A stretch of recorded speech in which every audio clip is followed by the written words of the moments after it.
accordance with the Open Public Meetings Act, at least 48 hours prior to the commencement of this meeting, by prominently posting in the municipal complex an announcement giving the time, the date, the location, and the agenda of this meeting. Also by mailing such announcement to the Home News and Tribune, filing a copy of such announcement with the municipal clerk, and posting the agenda on the municipal website. Ms. C., could we have a roll call, please? Chairman Sullivan? Here. Mr. Connor is absent. Mr. Stoner? Here. Ms. Chevalier? Here. Mr. Scogno? Here. Ms. Andrews? Here. Ms. Testaverde? Here. Mr. Sikowski is absent and Mr. Kunswich is absent. Mr. Dasty? Here. Mr. Blank? Mr. Hart? Here. Ms. Sawant? Here. And myself, Ms. C. Thank you. Very much. Welcome back. If this is the first time you've been in the courtroom with us since COVID, it's only our third appearance for the zoning board. I think the planning board and, of course, the council has been here before. But believe it or not, it's kind of hard to get used to it. Not only is it a new room, but we haven't been here in almost 2.5 years. So we welcome everybody back. Some of you I have seen before in the previous two meetings. We're going to follow the agenda as scheduled, as written, I should say. Board members, item number 3 is minutes. It's minutes of June 2, 2022. Hopefully everyone has had a chance to examine them and either ask for deletions or corrections. I believe this one we just need a... I'm sorry, Mr. Chairman, I was going to say that Ms. C sent an email earlier in the day that the minutes are not ready. The June 2nd? Mine's on. Excuse me, I apologize. Ms. C, I saw an email earlier this afternoon saying that the minutes are not yet Correct. We prepared. have not received one of the transcripts, Okay, it's missing so the it transcript. still needs to be carried. The 2nd and the 16th also? Just the first one, the second. Okay. Okay, we'll carry the first one, right? In that case, June 16th, 2022. Board members, hopefully you've had a chance to review them, absent comment or suggestions for addition, deletion. I'd ask someone to move them for memorialization. Scogno, move it. Is there a second? Second. Stoner? Stoner is second. Roll call, please. Mr. Stoner? Yes. Ms. Chevalier? Yes. Mr. Scogno? Yes. Ms. Andrews? Yes. Ms. Testaverde? Yes. Chairman Sullivan? Yes. Item 4 is resolutions. We have one this evening, Board. 04-2022Z, GHS Properties Management, LLC, C&D variances. Mr. Dasty. Thank you, Mr. Chairman. This matter was heard and approved at the, I believe it was the last meeting, so it memorializes the board's decision. It has been provided to all board members and it is ready to be acted upon, sir. This was a denial. It was, so only the board members that voted for the denial are eligible to vote. Ms. C may have those individuals handy. I think there would be 3.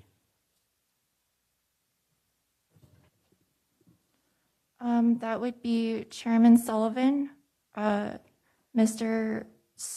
Connor, Mr. Stoner. It would be the opposite. No, it would be opposite. The opposite. Yeah.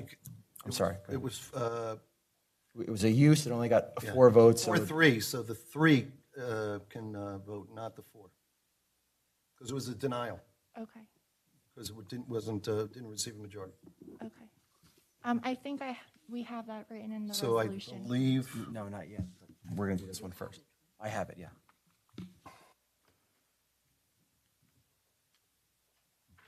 As I recall, it was Ms. Testaverde, Mr. Scogno, Mr. Chevalier, and Ms. Right. Chevalier. they're the only ones that can vote. So their yes would be A yes to affirm the denial. denial. So, Mr. Scogno, do you want to make that motion, sir? Make a motion. Is there a second? Second. Moved in second. Roll call. So I will just be reading It was just those 3. those 3. Correct. Okay. Mr. Scogno, Yes. Ms. Chevalier, Yes. Ms. Testaverde. Yes. Thank you. And Mr. Chairman, there is one other resolution that's on the agenda. It did come through late this afternoon. It is an amended resolution for the Charles Goodwin application. It is application number 11-2020Z.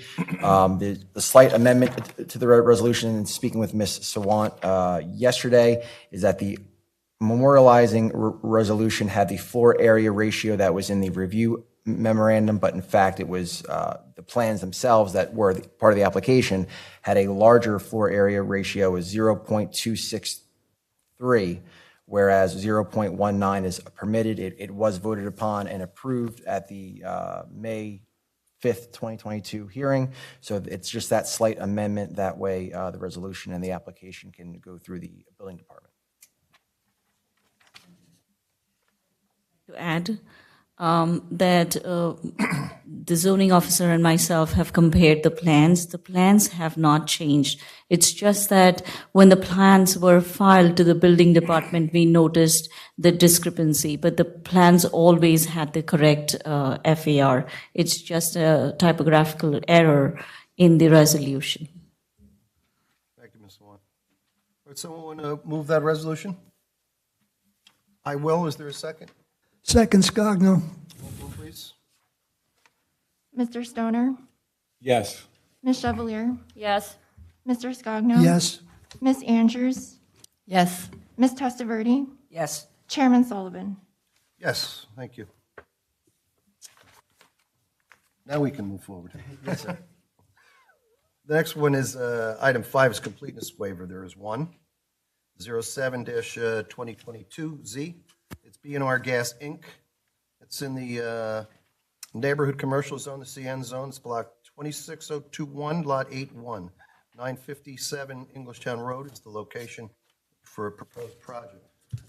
The offices of Salvatore Alfieri is representing them, and you are Ms. Kim, correct?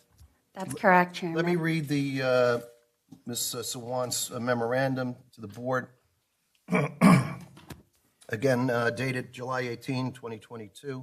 Subject property, also known as Block 26021, Lot 81, is located at 957 Englishtown Road in the EDO 1 zone.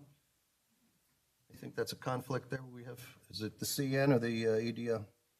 So, Chairman, last year, I amended the zoning map, the zoning ordinance to replace the CN zone with EDO1 because the standards were the same, the uses permitted were the same, and I just noticed that our zoning map has like 37 districts. I'm trying to consolidate, and so we replaced the CN with the EDO1. Okay, so as written, it is in the EDO 1 zone. Property contains an existing gasoline service station and maintenance garage. The applicant is seeking approval for a major preliminary and final site plan with C and D3 variance relief to make site improvements to the existing gasoline service station. The applicant proposes to construct a canopy over the existing pump station, a new refuse enclosure, and restriping of the parking area. Our office has reviewed the waiver request by the applicant for the following. Item 3A, environmental impact statement. Item 3B, community impact. Item 3C, traffic impact. Item 3D, aquifer recharge assessment. Item 3E, stormwater report. Item 21, location, elevation, and description of benchmark NGVD used. Item 37A, existing and proposed contours, 1-foot interval NGVD datum. Item 38A, complete drainage calculations. 38B, drainage area map showing area tributaries to each inlet or structure. 38D, profiles of all storm sewers. 38F, analysis of downstream drainage facilities. 38G, soil borings. 39B, profiles of all streets adjoining the project. 39C, designation of whether streets are private or public. 40A, existing and proposed trees, shrubs, and decorative items such as landscape ties, mulches, and stone. 40B, the common and botanical names, sizes, plantings, schedule, and detailed planting method of trees and shrubs. 40D, the limit of clearing of any areas to be protected or preserved. 41A, water mains and services. 41B, sanitary sewer mains and laterals. 41D, existing and proposed on-site sanitary disposal systems. And finally, 43, soil erosion and sediment control plan. The applicant is proposing site improvements to the existing gasoline service station to improve the layout and the aesthetics of the existing business. The proposed site improvements include a canopy over the existing pump station, a refuse enclosure, and restriping of the parking lot. The application violates one of the conditions of the conditional use, and hence a D3 use variance is required. Additionally, new bulk variances may be required pursuant to further review of the application. Since the proposed improvements do not impact the stormwater, the drainage, the traffic, or the community impact, our office recommends that all items listed above be waived. Applicant should be advised that the waiving of any completeness items does not constitute approval of any portion of the application, that any information found to be necessary during the review process must be supplied. Ms. Kim. I think you said it all, Mr. Chairman. And that wasn't easy. I couldn't have said it better myself. You're agreeing, I'm assuming? Yes, we Okay, that's we what agreed to the terms of the waiver. Okay. Mr. Want? I have no further comments. I think I said it in the memo. And you take no issue in, we're, Absolutely none. okay. Board members, questions on the waiver? My left, my right? Someone want to move the waiver for approval? Chevalier will move it. Is there a second? Second, Andrews. Roll call, please. Mr. Stoner? Yes. Ms. Chevalier? Yes. Mr. Scogno? Yes. Ms. Andrews? Yes. Ms. Testaverde? Yes. Chairman Sullivan? Yes, they've done a nice job there rehabbing that place, and it's probably going to look better. I wish your client luck. Thank you very much. Thank you for your appearance.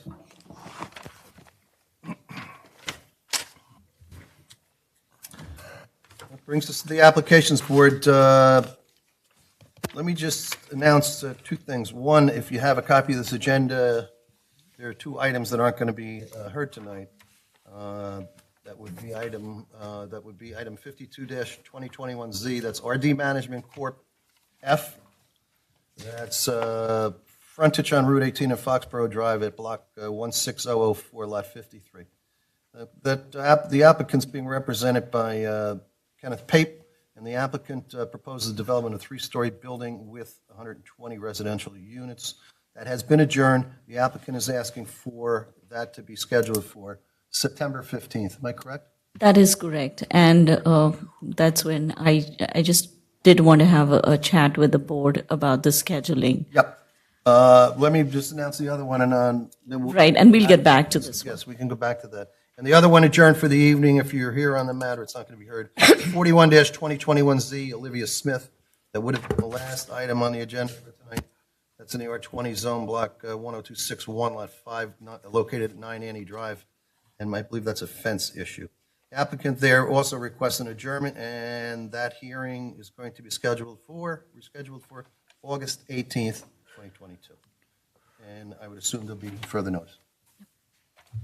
Board members, before I go any further, I announced September 15th, and September 15th, as you would know, is not on our schedule.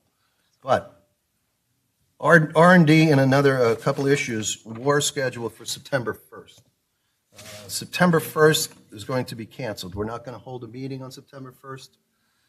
In place of it, what we're going to do is schedule on the 15th to hear those matters, correct? Right. We're also going to need, that's going to be the only meeting in September.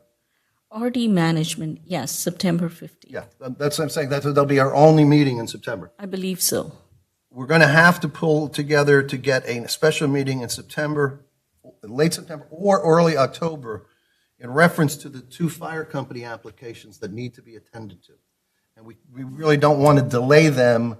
They're obviously needed for the town's safety, and what they want to do is obviously necessary as well. We're going to hear that later on, but not tonight, but we're going to have to give them some deference and have them come in on a special evening. So I hope everybody can cooperate on that. We'll pick a date, and we'll get a hold of everyone, and I think that covers it, right? Sure. Actually, I know Natalie and I will send out an email to the board with a couple of options and see what works for Mr. Dasty as well as other professionals. And then the board can choose on the date which works for everybody. But I just want to take this opportunity to inform the board, because I know there were questions asked. The zoning board is really busy. And what I mean by busy is we have at least 16 applications that have been deemed complete.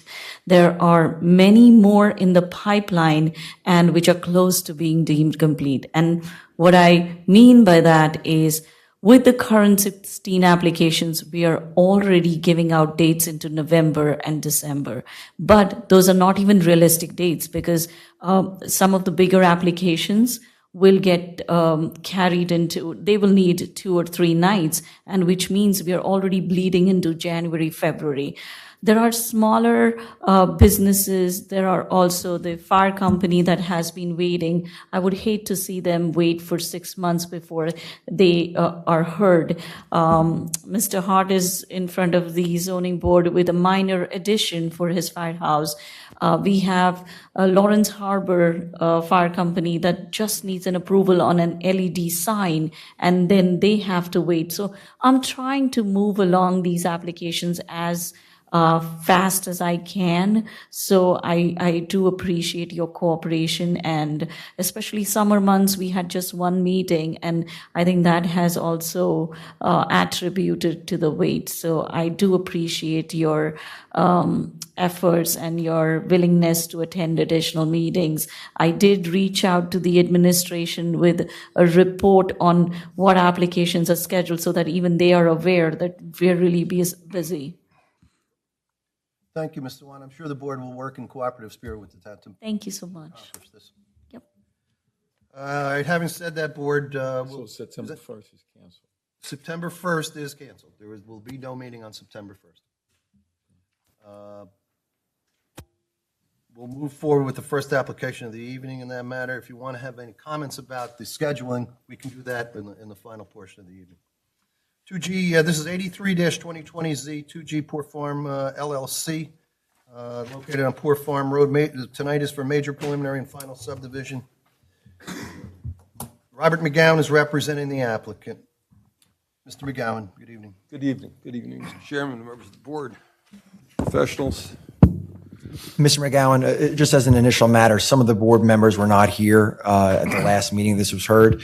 We have confirmed that the board members that were not present have reviewed the tapes or the video recording of the meeting. We do not have the certification forms here for them to sign, but they can sign them retroactively. But just for the record, they have seen it and they're up to speed. All right, thank you, and thank you for taking the time to do that. I appreciate it. As far as notice is concerned, this was a continued hearing, so there was no notice for tonight. And with that, we can get started. Good evening. My name is Bob McGowan. I'm the attorney representing the applicant. It's my pleasure to be here tonight and to describe to you what we're doing. We actually started this application, as you can see from the application number, in 2020. So this has been going on. We've been here both pre-pandemic and post-pandemic. We were here at the return meeting in the new room. Well, it's the same room, but substantially redone. And that was in May, and this is our return at this point. The first 2 meetings we had was to address the plan. We came in with a plan initially that had 40 units and 8 affordable units, COA affordable units. And after reviewing it with the board, after reviewing it with the staff, we continued that hearing, and we went back, we did some redrawing, and then returned again. But when we returned the second time, we decided that because it was clear that the most important issues or hurdles that we would first have to overcome would be the issues of use, density, and floor area ratio, we asked and were permitted to bifurcate the application so that at that second hearing, we were allowed to only concentrate on trying to satisfy the board that the variances we were seeking, which were all D variances, 3 of them, would be granted. When we started, part of the history of the application is that this property is on Poor Farm Road. It is adjacent to Brewster Circle. I'm sure most of you are familiar with it. Brewster Circle is a development, a circular development, essentially, of 2-family homes or duplexes. When we saw that, we thought that, therefore, extending that kind of development made sense, particularly in view of the accelerating real estate market that we have. We speak of affordable housing, but there's really 2 levels of affordable housing. there's the affordable housing for general public, and with prices skyrocketing as they have, to bring in a house that is less than $1 million is a disappearing offering to the general public. And then, of course, there is the affordable housing under the Council of Affordable Housing, which says there are people who have even greater needs that need to be addressed. And for that, we want to have towns and developers work together to find a way to deliver low cost or lower cost housing of quality to the people who need that. So that was the motivation for our application, to see if we could come in with a proposal that would be able to deliver both types of affordable housing, essentially. When we originally came in, we proposed 40 units, of which 8 units were going to be in a two stacked multifamily units.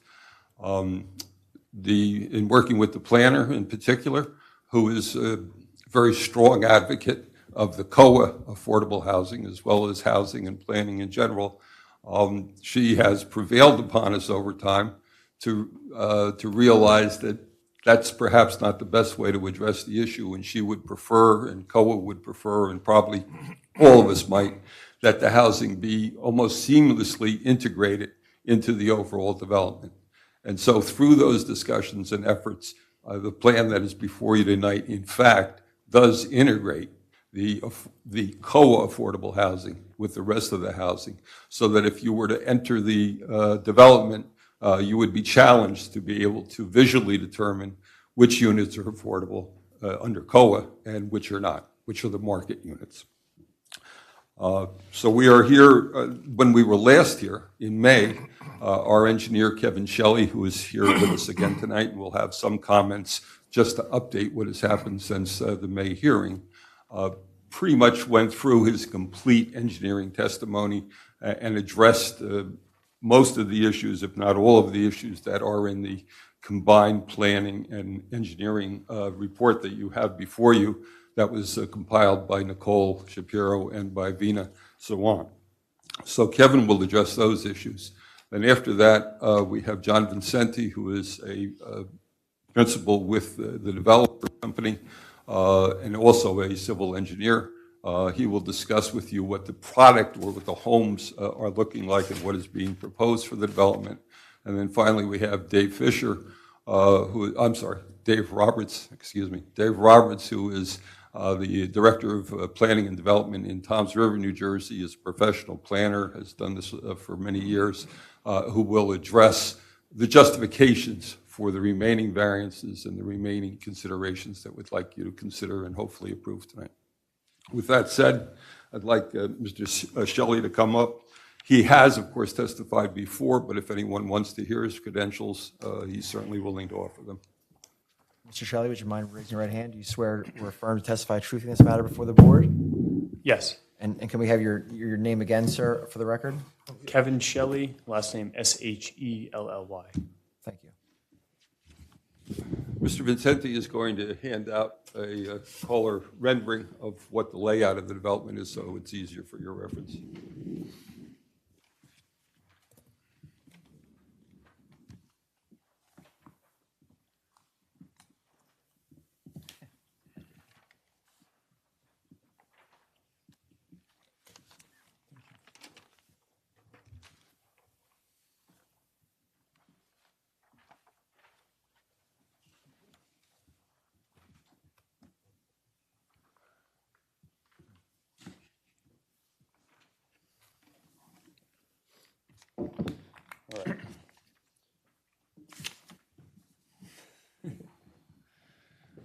Evening.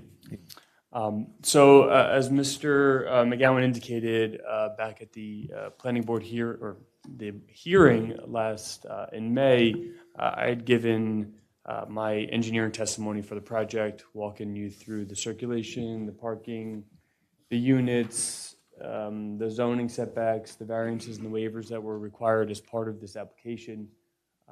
And since that time, we have made some updates to the plans based off of the comments in the planning and engineering review letters, particularly 7 of the buildings, or previously we had a couple of the smaller sized buildings designated for the affordable housing units.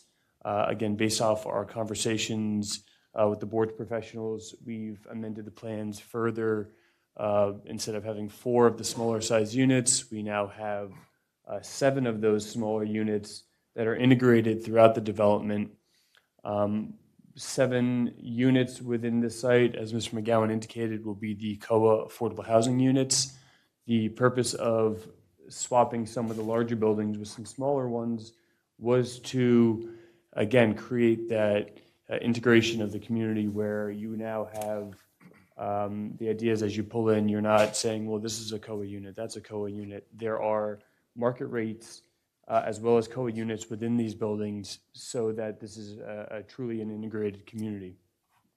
We had made a couple stormwater changes to the plans, but again, the updated color rendering that you have in front of you largely is similar to the rendering that was presented at the May hearing, with just a couple minor changes in terms of integrating a couple additional smaller building types. Should we mark this into evidence A21, I believe? A21? Yes.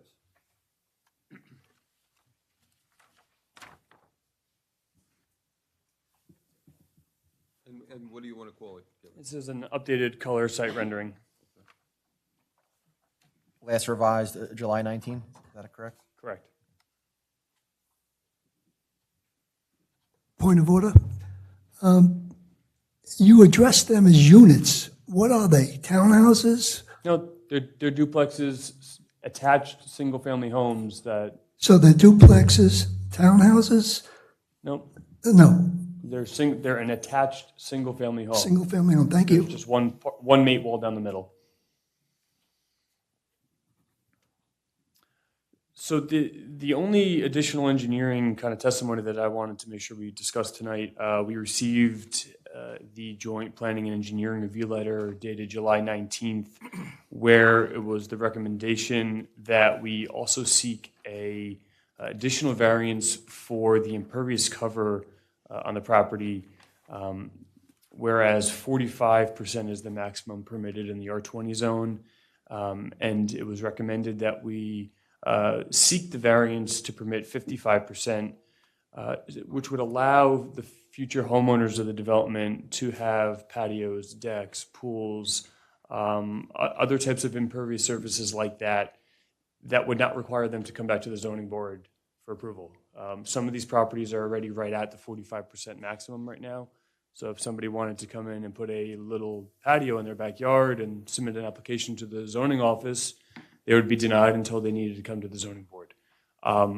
Excuse me. So we agree that I think that's a great recommendation from the planning office that by asking for a little extra relief for the total impervious coverage, that saves the prospective homeowners a lot of aggravation and time in terms of trying to make some minor improvements to their properties. Part of that requires that we maybe make some additional modifications to the stormwater management system to account for this future impervious area, which we would agree to comply with.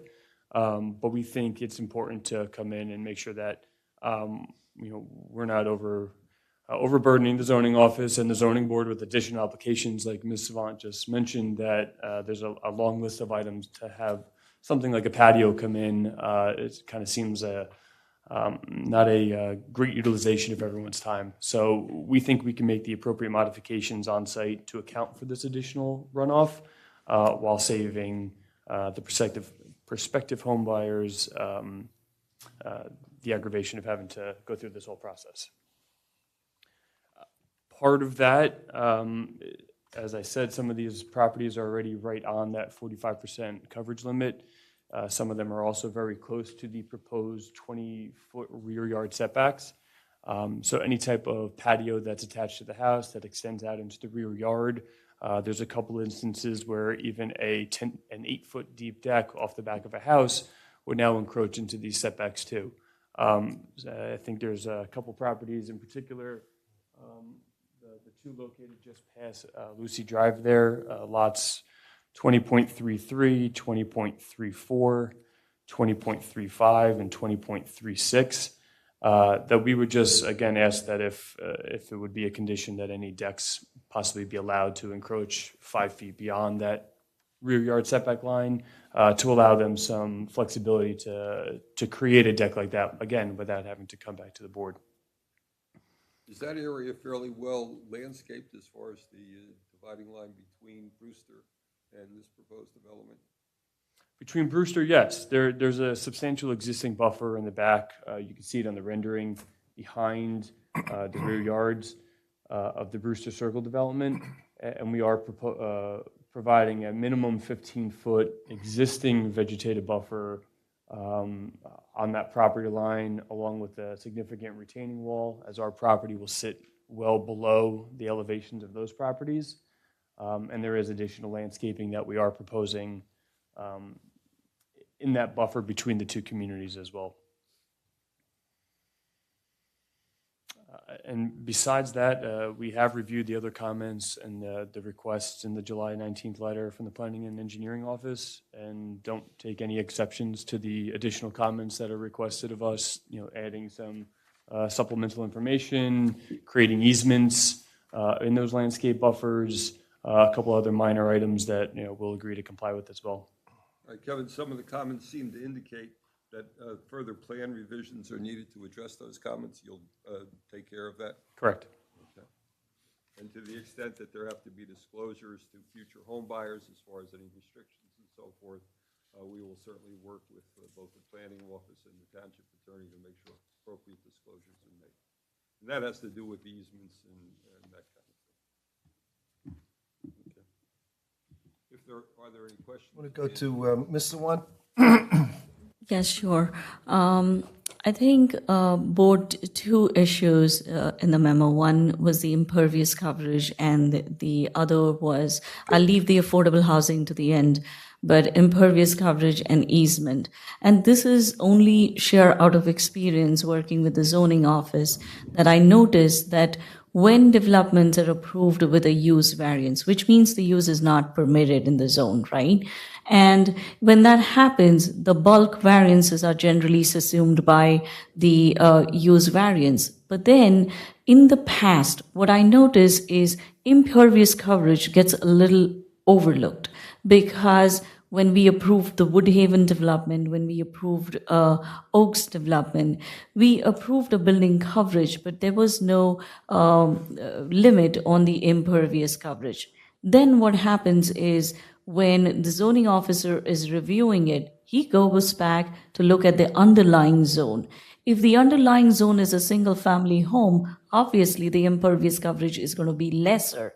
And then when a new homeowner who has spent $1 million in buying the house comes to the zoning officer to put a pool or a patio, we have to deny the permit, saying that you're already in excess of the impervious coverage. Now you cannot put a patio or swimming pool.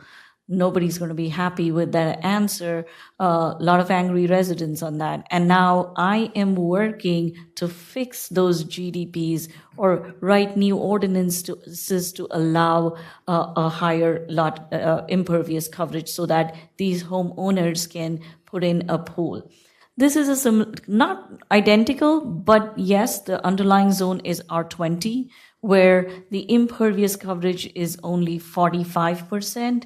With the proposed homes, there may not be any room to put a deck or any patio outside. And that's why I recommended the applicant that when you go in front of the board, ask for higher impervious coverage. And the way we came up with that higher impervious coverage is the lot sizes that are proposed by this development are quite comparable to R5 zone standards.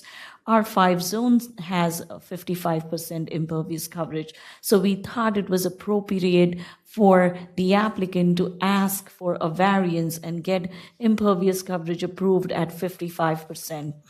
What that also means is they might have to take that 55% into consideration when they design their stormwater system. And I'll let Jonathan speak to that. But I think it's important for them to get that variance so that these new homeowners, when they move in, are able to do a little something with their backyard. Otherwise, there will be no room there. The other issue which has been plaguing the zoning office is easement encroachments. When there are easements on a site and when a home buyer goes and purchases a property, between the stack of papers that he's flipping through during the closing, somewhere down the line he misses to read that there is an easement on file. Few years later, he wants to put a fence, or he goes ahead and puts a fence and then zoning office issues a violation. They're upset because they think that that's their backyard. Why can't I fence my backyards? I want it for the safety of my kids. But that's not the point. It's an easement. And when there is an encroachment in the easement, we want the easement holder, whether it's the Old Bridge Township, whether it's HOA, whether it's OBMUA, to approve that easement encroachment so that when they require to go in, the owner knows that the fence may have to come out or the encroachment might have to come out. So we are requiring, the zoning office is requiring that you get approval from the easement holder as well as a hold harmless letter so that we are covered and we can issue those zoning permits. I'm trying to avoid future problems with any newer developments, and that's why that condition in place. The third issue I had in my memo was the bedroom size, because I know that we discussed that these homes are going to be 4-bedroom, but when I was reviewing the architectural drawings, I saw there was an option to put a bedroom, a restroom, a bedroom with a closet in the basement area. Also, there was an option that the loft area be converted into the 4th bedroom. I just want to make sure that as a condition of approval, we limit it to 4 bedrooms so that somebody cannot convert the loft into a bedroom and have a bedroom in the basement, because then it becomes a 5-bedroom house. The RSI's parking requirement for a 5-bedroom house changes. And not that it would trigger a variance, but we really had serious concerns when they came in first time, whether there would be guest parking. And I think the project has come on along a long way. We have worked together with the team to flush out some of the major issues. So I would recommend that should the board act favorably on the application, we limit the homes to 4 bedrooms. And Bob, if you want to add to that comment. The applicant certainly agrees to that, and John Vincenti will further address that when he speaks. So then the last issue left is the affordable housing. I know the applicant has really worked very hard with us to address each of my comments. And I have been working with Fair Housing Center, COA, for the last 15 years. I'm still working on some of the projects with affordable housing for Old Bridge as well as outside. But I know the whole idea of having affordable housing is to integrate it within the development. And we did have a couple of meetings discussing with the applicant. They now have 7 buildings, which means some of the units, the smaller units, will also be market rate units and affordable units. But then I had this question that why can't the affordable units also be in the larger homes? And in a quick conversation with Mr. McGowan prior to the meeting, he mentioned some concerns that it might be not feasible financially to have affordable units in the larger homes. They might need some time to revisit, review, and come up with a plan that works and that works for us as well. And I think they are requesting that that be a condition of approval, that they work with me to come up with affordable units.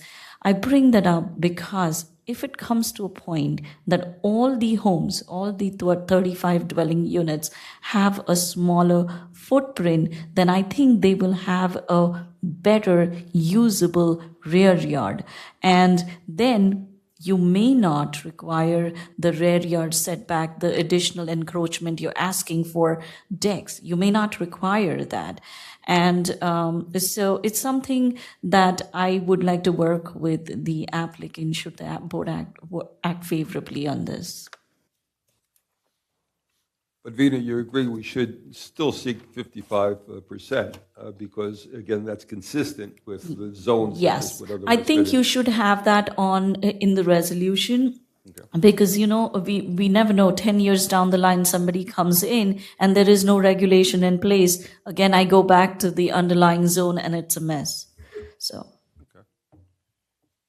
And we would agree with that. That's what we're seeking to do, is to sit down with Vina and come up with a plan that would be acceptable to her as she views COA's requirements. But it will be COA compliant. There's no question of that, So full integration within the. within the development. Board, does everybody understand that one? Chairman, I just want to add one more thing, and I know Mr. Vincenti and I had talked about it, but I think if we are going to clean it up further, then that comment may not be even valid at this point, but I just want to bring it because when I saw this plan, right, and if you're standing facing the development, the home on the right side is a smaller unit. The home on the left side was a larger unit. So I had told Mr. Vincenti that maybe you should reshuffle and make sure that both homes are either smaller or larger so that when you're looking at the side elevation, you don't see one home with a deeper with a larger facade than the other. Just reshuffle it so that when entering the property, they look identical. But I think if it's going to be uniform or one size of units, it won't even matter.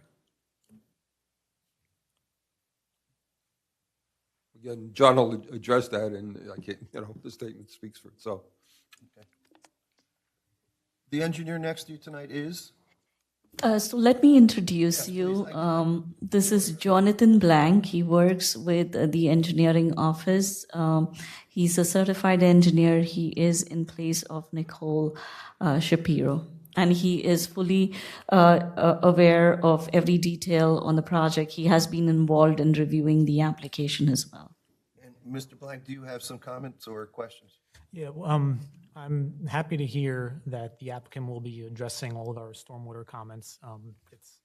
It's very important with this type of application, as right now the stormwater report just takes into account the specific buildings, roadways, sidewalks, decks. They're only shown, but doesn't take into account the full build out. And we run into that issue a lot with future projects when they're built and now they want to do a deck or they want to do a patio. Now, one property that just does one patio might not have a significant effect on the runoff affecting the surrounding land, but over time, one property evolves into two properties, and evolves into three properties, and so on. Now you're doubling the impervious area that was originally there or accounted for. So it's good to address it now at this point and assume that all the lots will be built out with impervious area now and address it so that way we don't have to put on that onus on the future homeowners. Plus, with the lot sizes, it would make it very difficult to have their own stormwater management measures to address that. So I'm happy to hear that the applicant will be addressing all those requirements. With regard to the rest of the engineering letter, are there any objections to any of our comments? No, I think on the last set of plans that were submitted last month, I believe we made an attempt to address as many of those items as we could. There's still a couple items such as the documentation for the landscape buffer, creating an actual easement out of it, a couple other minor things that we're happy to continue working to address those comments to your satisfaction. So those would be compliance conditions that we would agree to. Correct. Now, our traffic engineer is not going to be here tonight, but I spoke with him regarding the letter and the site plan comments. There were technically three comments regarding the provision of sidewalk along Lucy Drive, and the width of the road. And a waiver was requested from providing sidewalk along the eastern side of Lucy Drive from where it ends to where it meets it in Poor Farm Road. And the reason being that it would then disturb the existing vegetation that's directly adjacent to the proposed roadway. And the other comment was to widen Lucy Drive from a 24-foot wide cartway width to a 28-foot wide cartway width in order to allow for overflow parking. I believe that having that surplus parking is important. Right now, the applicant is providing 18 parking spaces off-street. There is 13 parallel parking spaces and 5 perpendicular spaces at the end of the cul-de-sac. They technically meet the minimum requirements as per the residential site improvement standards, but there's always a chance, or there's a very strong possibility that there will be events happening at one of these houses. It could be a birthday party, it could be a graduation party, and 13 spaces is probably not going to be enough. Poor Farm Road does not allow for any parking off-street. So where are those extra cars going to go? How are guests going to attend that event? So there is a large amount of roadway that can be used as just one-side parking. In addition, as the applicant had indicated, that Lucy Drive is designed as a minor collector street type with a 24-foot wide cartway width. But if it can be changed to a residential access street with a 28-foot wide cartway width, allowing 7-foot parking lane and a 21-foot wide travel lane, you can provide that additional parking, that overflow parking, and also it eliminate the design waiver that they're requesting in comment 13 of the traffic letter with regard to the center line radius and the curb radii. So I would recommend that Lucy Drive be revised to be a 28-foot wide cartway width. Just hold on one second. Ms. Masterson, do you need to step out for a moment? You sure? I'm more than willing to give you a minute. Mr. McGowan's talking anyway. Just step out and grab some water. Do you want water? Do you want me to get?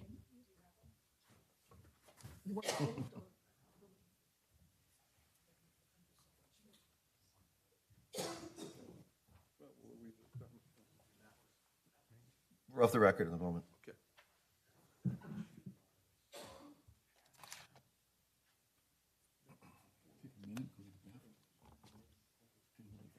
I think she was just checking.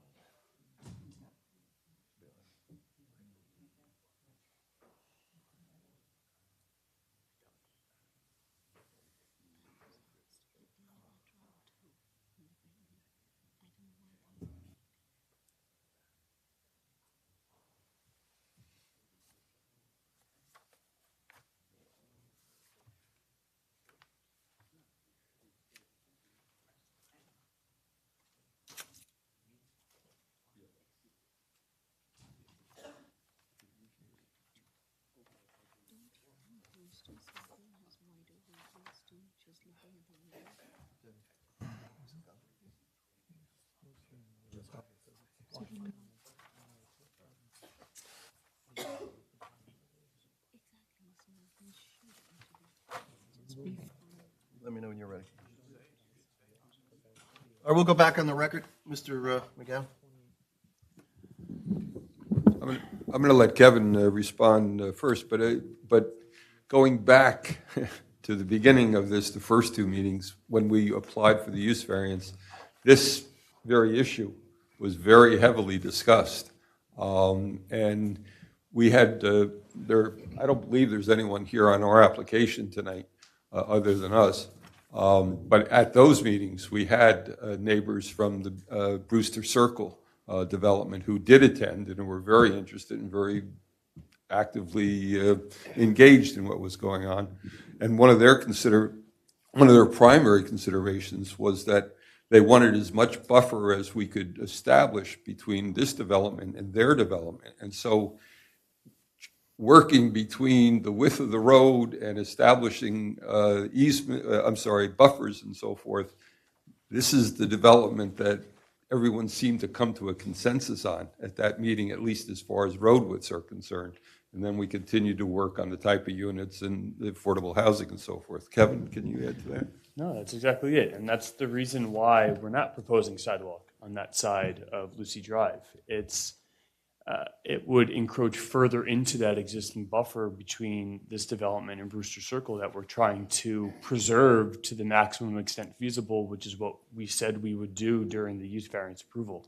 Again, as Mr. Blank indicated, the road is, or the parking is compliant with RSIS.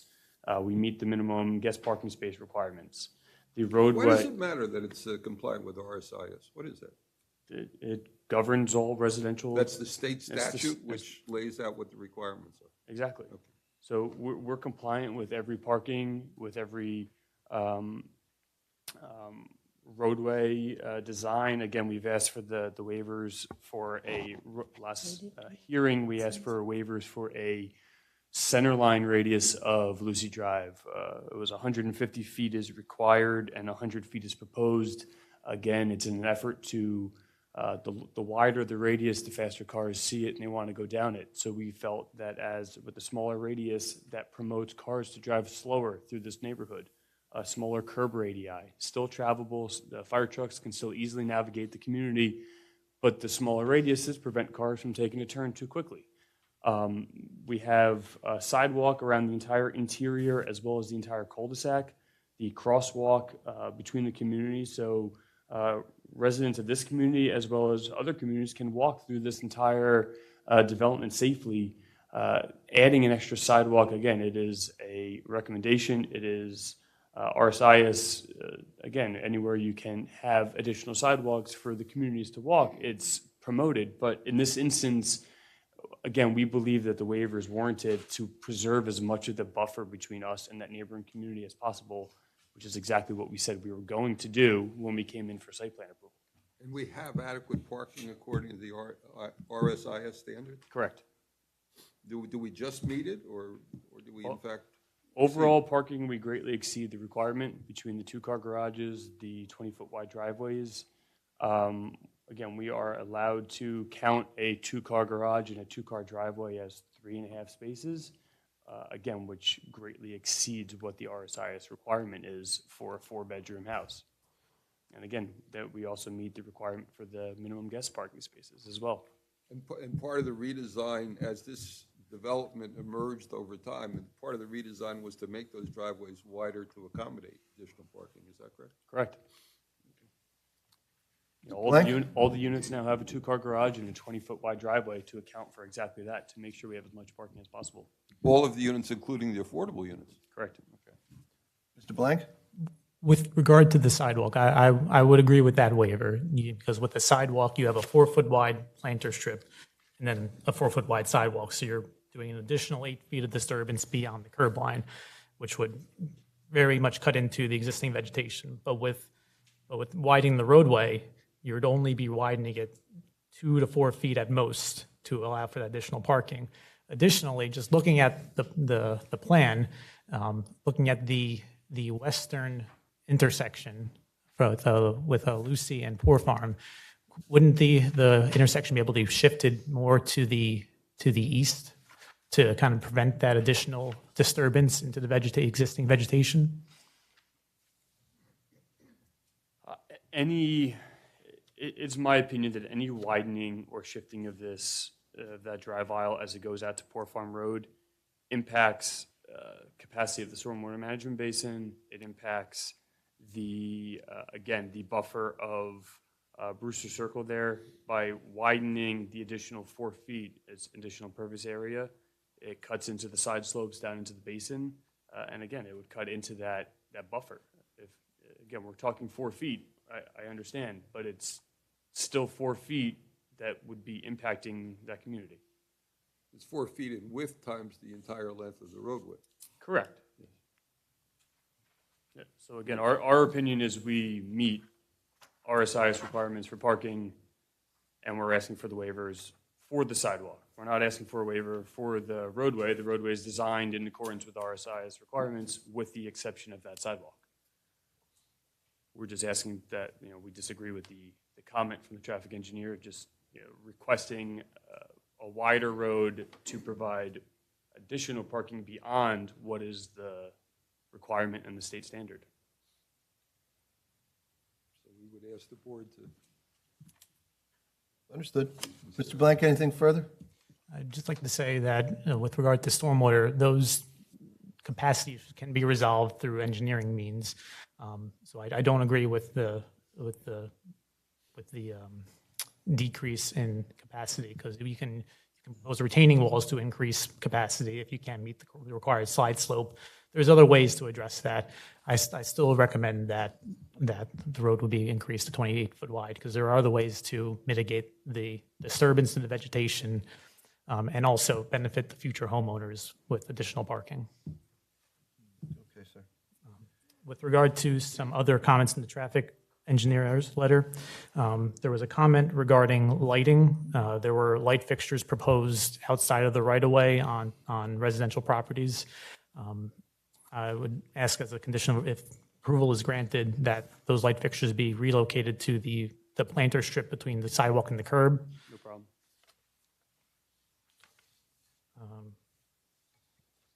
Let's see. With regard to other site plan comments, do you have any other objections to, say, the site distance and the site easements we're asking for? No. For the taper on Poor Farm Road, since we're widening Poor Farm Road adjacent to the site frontage, there is a proposed taper, but we're asking for a minimum 5-to-1 taper. That's not a problem. We'll agree to revise the curb lines.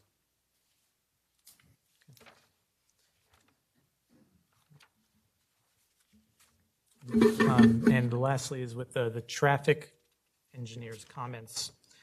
There was some testimony that was asked for from the traffic engineer with regard to the traffic report.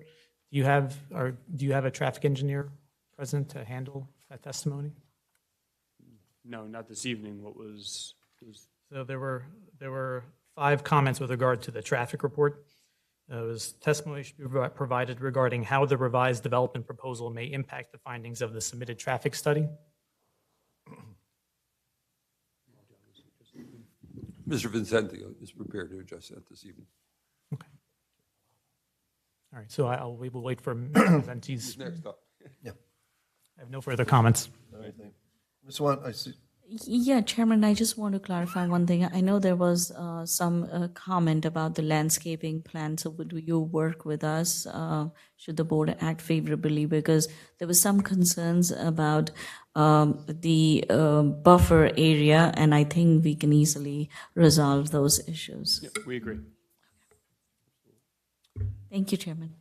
Fire Marshal Hart, we're talking about roads being widened and Talking about roads. not widened and. I did just move your fire hydrant. I moved it. Okay. Now, I was going to get to that next. I signed plans this I know there was a morning. lot of written words and letters, and I said that is probably hiding under that. But, okay. Going back to the beginning of this application, that roadway was put in there to help us evacuate this building site. We also are going to label and sign that street where there'll be no parking, where if there is somebody parking, they will be towed and ticketed. So, I mean, you made it 24 feet. I only need 20 to set my ladder trucks up. So that's still going to happen, the signs and. Yeah, our proposal for that 24-foot wide Right. road is no parking fire lane. Right. Sign striped in accordance, Okay. with your standards, the no parking in the cul-de-sac, as we discussed and Right. previously testified to. Okay. So you moved the hydrant. I'm happy, Jim. Done. Your hydrant, you got. I go. All right. Anything else on the parking on the street? One more comment. Sure, go right With ahead. regard to the monument sign, will that be maintained by the HOA? Yes, And an easement will be provided since it's on a residential property? yes. Fire Marshal, you good? Well, the on-street parking we talked about, I don't remember what month it was, but we are aware they made that road 28 foot. The main one is 28 foot wide. The main road is, Yeah. it's Yeah. 30. Well, it's But 30. there's the clear travel way between Right. the parking. No, I'm good, Jim. Thank you. It's good, Fire Marshal. Thanks. I'm going to go to the board for any questions of this witness. I just want to thank the fire marshal for reminding us, when we started this, we had 2 cul-de-sacs. So one of the important changes we made was that connecting road and so forth. So yes, thank you. Thank you. Board members on my left of Mr. Shelley, the witness. Mr. Shelley, I bring this up at every meeting. The Board of Ed, have you reached out to them regarding the school buses coming in? No, we have not. You have not done that yet. And I brought that up at the last time you were here. And you haven't done that yet. And so where is the school bus pickup going to be? We have no sidewalks for the children to walk on. There's sidewalks throughout the entire Sidewalk, community. where will the Yes. pickup be? You don't know that. We can make recommendations to the school board, but that's not up to us as to where the school bus would pick up. But you children. haven't reached out to them yet. No, we have not. We're happy to submit a copy of an approved plan to the Board of Education showing them a location. When is that going to happen? If, Well, Mr. Scogno, I mean, that process usually doesn't happen until the application's approved and they start going through their resolution compliance. So the school board is not going to say theoretically, in my experience, yeah, we'll pick up kids on the street that doesn't exist yet. So, I mean, that process, we kind of haven't gotten there yet. Or they haven't gotten there yet. and we'd be happy to make it a condition that we submit a plan with a requested pickup area, but again, we have no control over the school buses or what the bus drivers do. I believe, again, through the changes that we've made to the plans over the last 2 years, again, the fire truck can safely navigate our development. A school bus should be able to do the same thing as well, be able to pull in and pick up students or the children centrally located so no one's standing out on Port Farm Road. And that would be our recommendation, but again, we don't have control over school buses. I did see school buses on Poor Farm Road. I sat there and watched the traffic one day. It's not a question of they go into the development.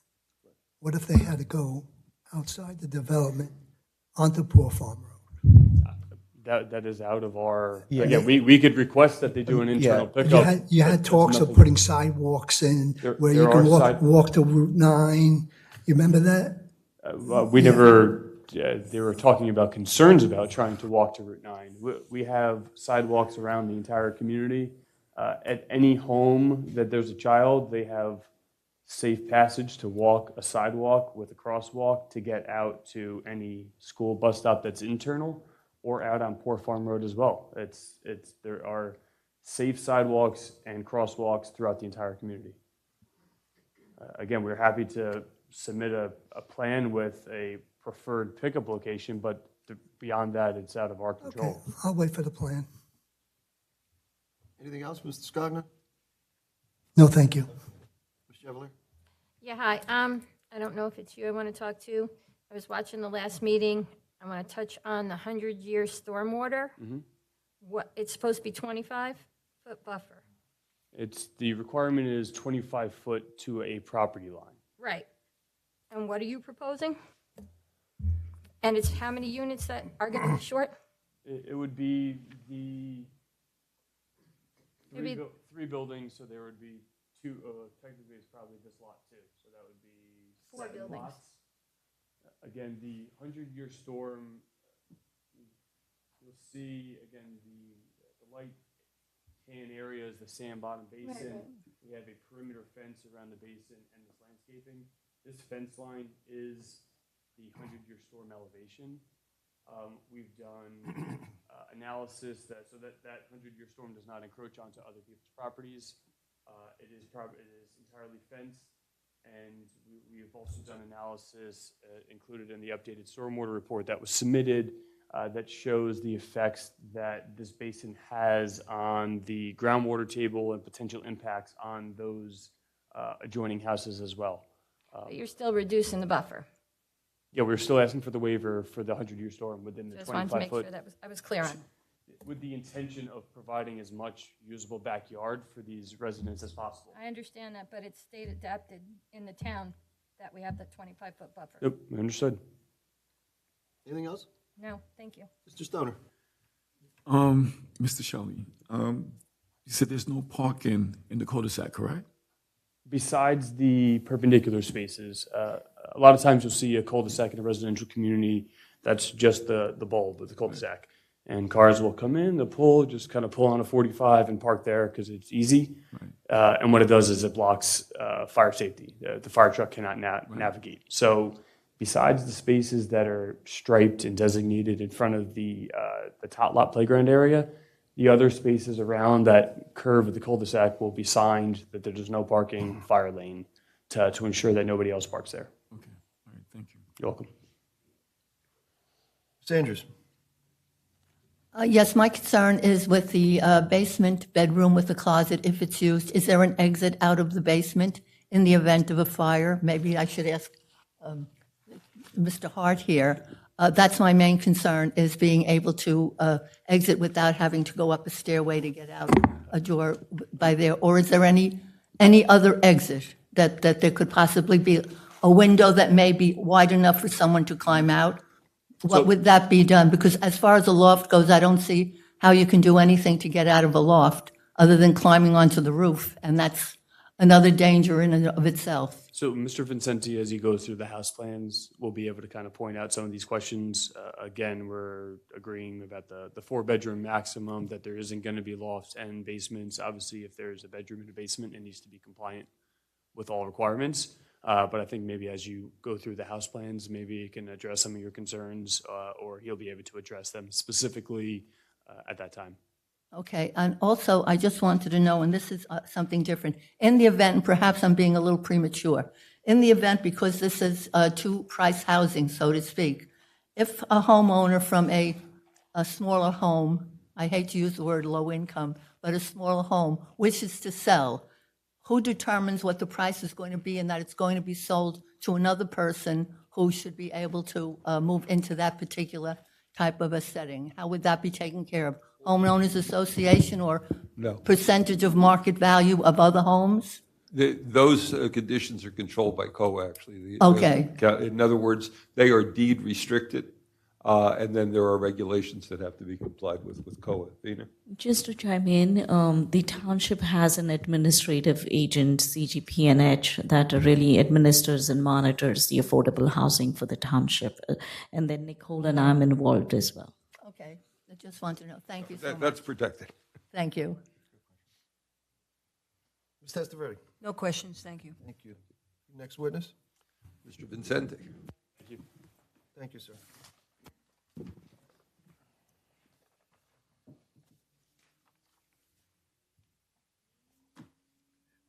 those up.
He has not testified yet, so you need to swear him in. Mr. Vincenti, can you please raise your right hand, sir? Do you swear affirm to testify truth in this matter before the board? Yes, I do. And can we have your first and last name, please, sir? John Vincenti, Vincenti. Thank you, sir. And John, would you please state what your relationship to the applicant is and also what your professional credentials are? I'm employed by Level 10 Development. I'm the Level 10 Development. That's one of the companies affiliated with 2G Poor Farm LLC, which is the applicant. I'm the in-house engineer and the director of development. I'm licensed in New Jersey as a professional engineer and planner. I've testified before many boards as a professional. Right now, I think it's more appropriate that I just discuss the fact witness. because of Mr. my Vincenti, relationship. you've testified before this board because I know that. And Yes, I have. we accept your credentials, obviously, and can testify. You've qualified yourself, so you can testify as to what you want. Thank you. So I think what I'd like to do is mark the reduced exhibits because they show the two architectural plans, but they show a perspective, a front elevation, and the two sides and the rear. And what I've provided here is the two front elevations, and below are the perspective of the front elevations. So I think we have A22 and A23. Well, but let's say what they are. Yep. A22 is. So A22 is the board on the left. Okay. And the differentiation between the two, as you can see, the front unit has some reddish brick, and that is the architectural renderings for the North Shire model home, NORTHSHIRE. All right, so just for the record, A22 is the rendering of the North Shire unit, and it's 1, 2, 3, 4, 5 pages long? Yes. And then on the right would be A23. That is the Thornwood model unit. And again, I believe it's five pages, the two front perspectives and Correct. two sides in the 5 rear. pages. Thank you, sir.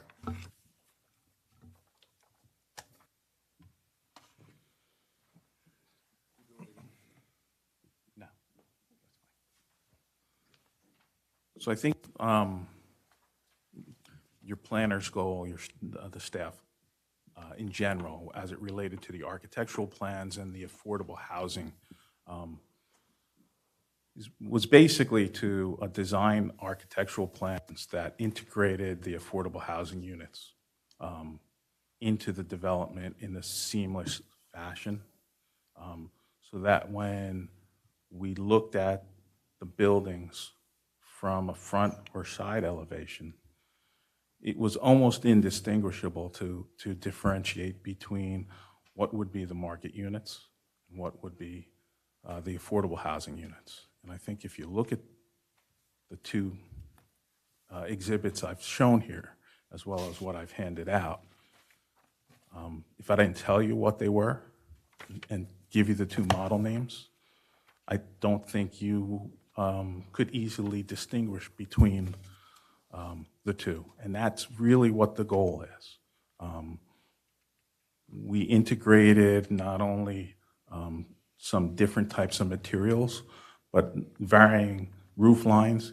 Each of the two models have upwards of 5 different elevations that integrate different roof lines and at least 3 different types of products on the front facade that include cultured stone, brick, vertical and horizontal siding elements, and a stucco veneer, which we haven't really shown here, but it's in the black and white copies.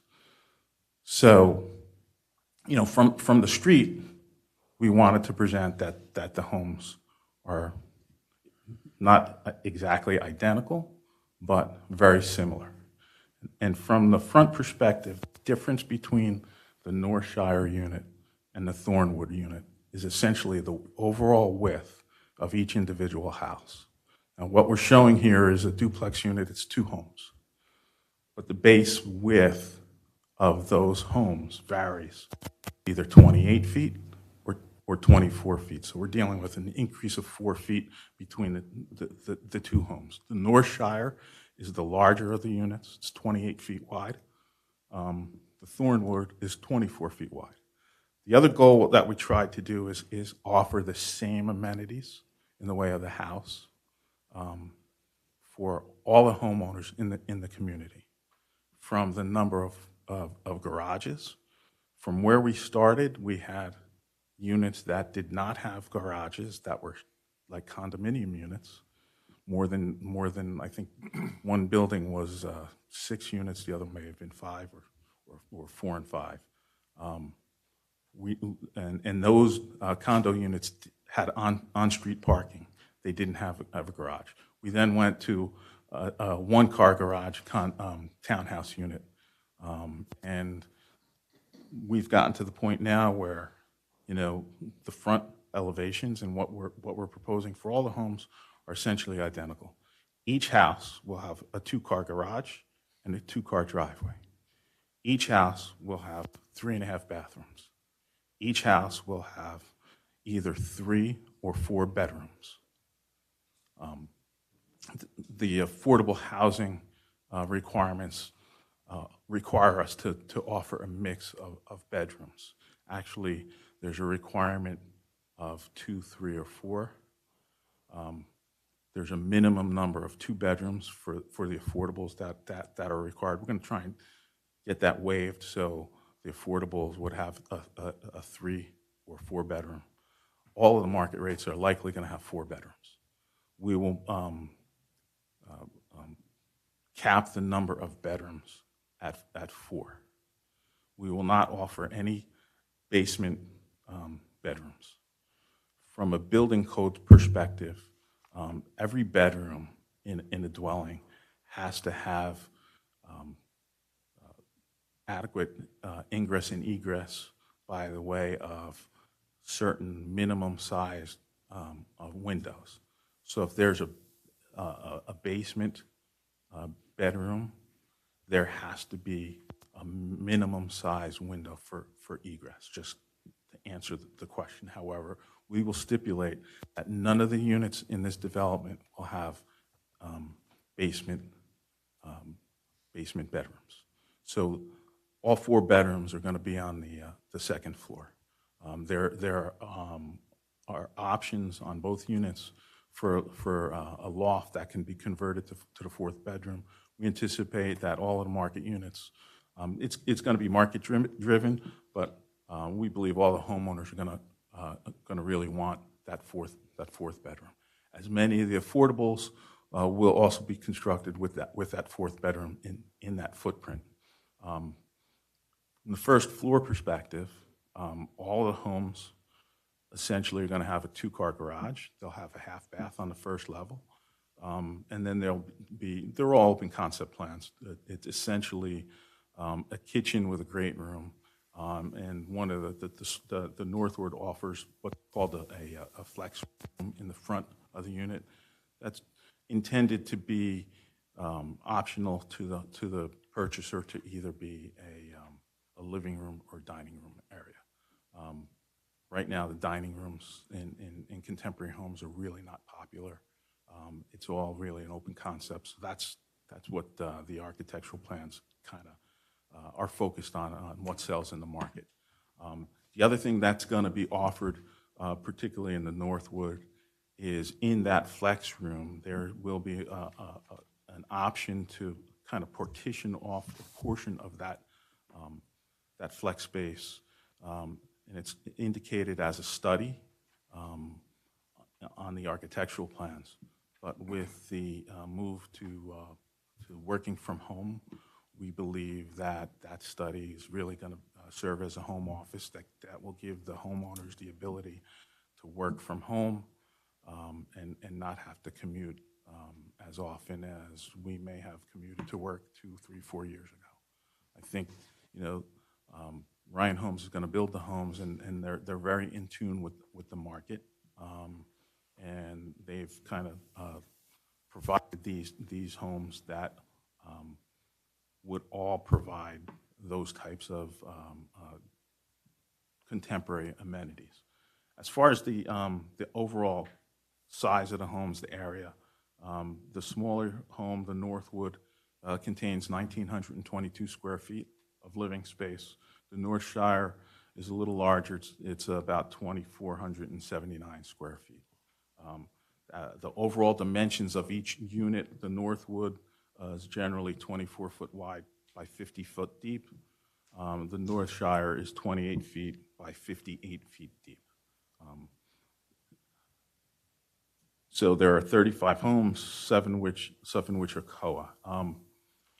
If you refer to what was marked as A21, you notice that we did a couple of things with respect to the location of the smaller homes to try and intersperse them within the community. So we looked at some of the lots that were a little bit more restricted with respect to area with the smaller homes on them. And then we moved to the back and we wanted to place some of the smaller homes in the cul-de-sac area. The idea was to integrate the affordable housing units well within the community, not just place them and group them all in one location. The plans currently call for 16 Thornwood model homes and 19 North Shire. The 19th unit is a single, standalone, single-family home. Same footprint, same layout. It just doesn't have the attached unit to it. As Vina indicated, there's a likelihood that after further discussions with staff, it's going to be very likely that we would choose to only construct the entire community of the smaller homes, the Thornwood model. It's an economic decision that Ryan Homes is likely to make. We would have liked to have been able to, provide all the larger homes, both from a marketing standpoint and to offer that. But it's very unusual for affordable dwelling units to be 2,500 square feet. It's also very unusual for them to be 1,900 square feet. The minimum UHAC requirement for an affordable housing unit is 800 square feet. When we first started the development, the stacked units were probably on the order of about 950 square feet. So we've kind of graduated and more than doubled the minimum home size. Just to give the board a sense of what the increased cost is just for building the home, we project right now building costs are probably around $125 a foot. So you're talking about almost 600 square feet of extra space. It's probably around $75,000 or $80,000 extra to build that home. So we're being told by Ryan Homes that the economics to build all of the other homes is really not something that is sustainable from their model. To give the board a sense of what the for sale prices are of the affordable units, we project, and this is all based off of the Council of Affordable Housing. They have a formula based on the county you're in, the average income and affordability.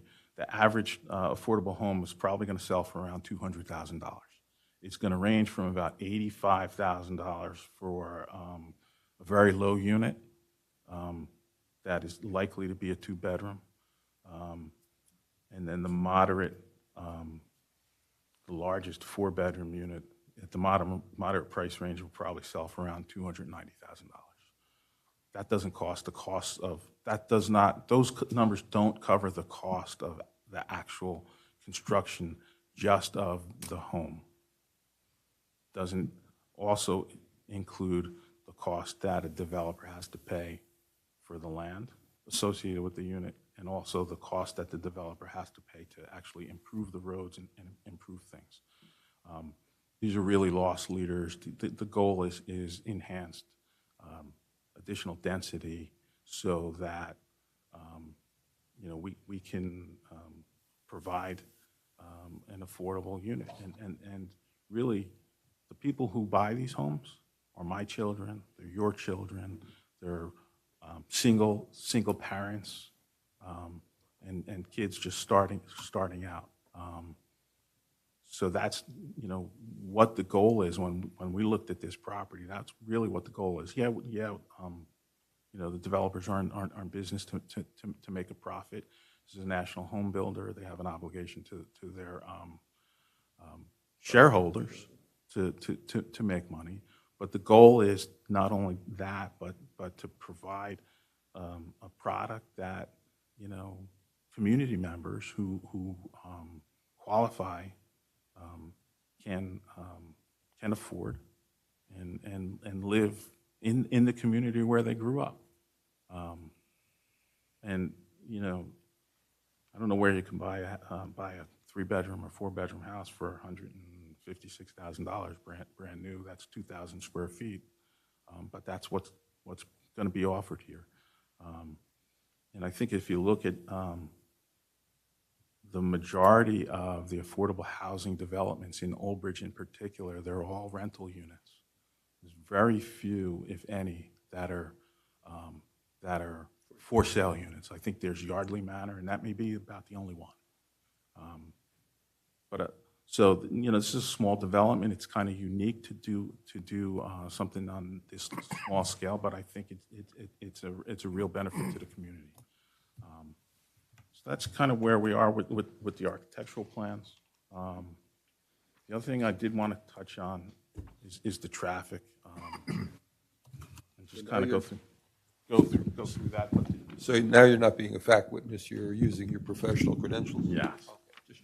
But I did I wanted to point out something that Mr. Hart kind of touched on. You know, from the very beginning, Mr. Hart was very concerned with the width of the roads and his ability to maneuver trucks in and out 2 points of access to the development.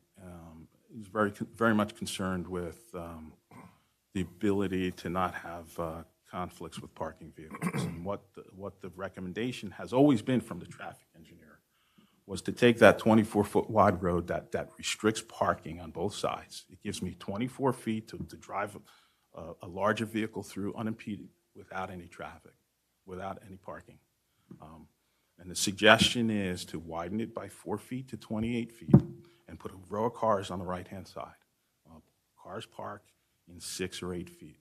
So Mr. Hart's fire people will be actually left with a lesser wide road with to navigate through.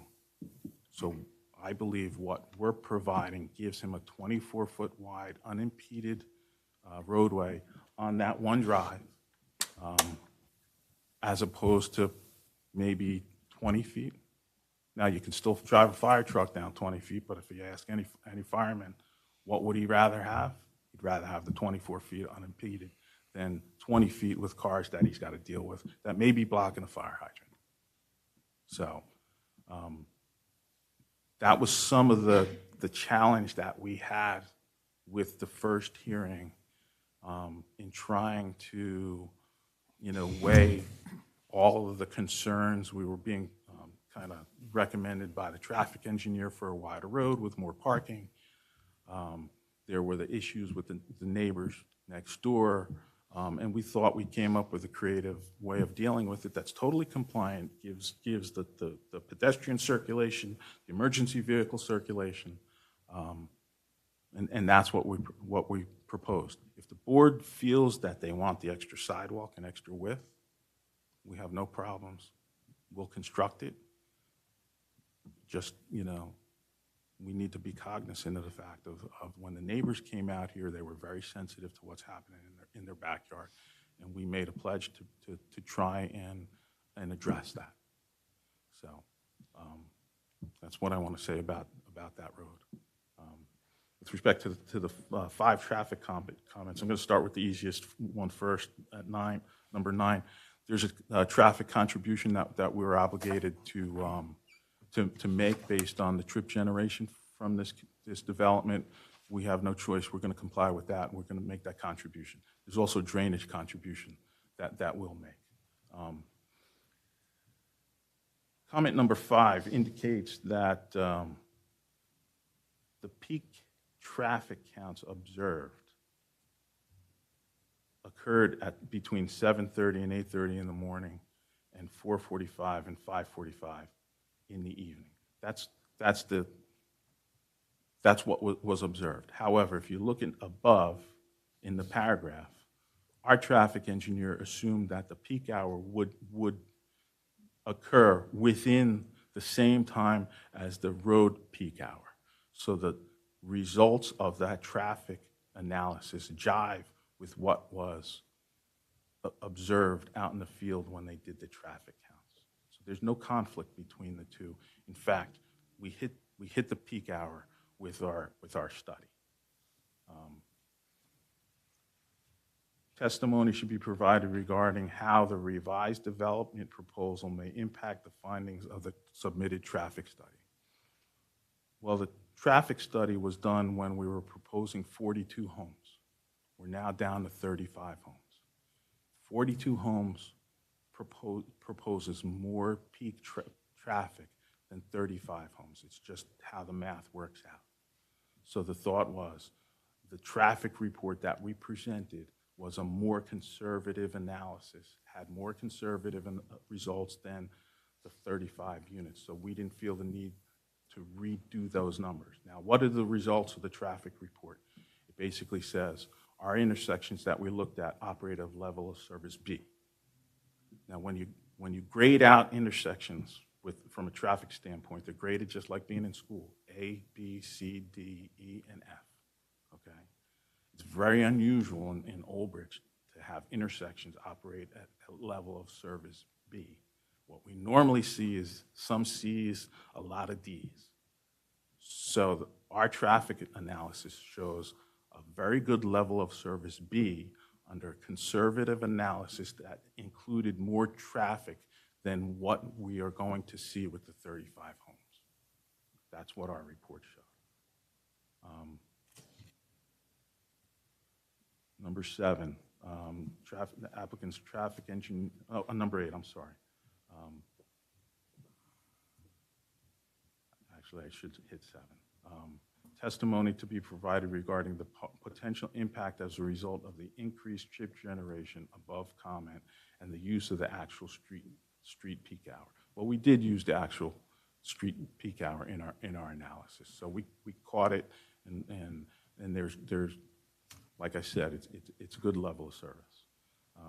Applicant's traffic engineer should provide testimony regarding the potential impact as a result of the increase in traffic in comparison to an assisted living complex. Well, why is an assisted living complex here even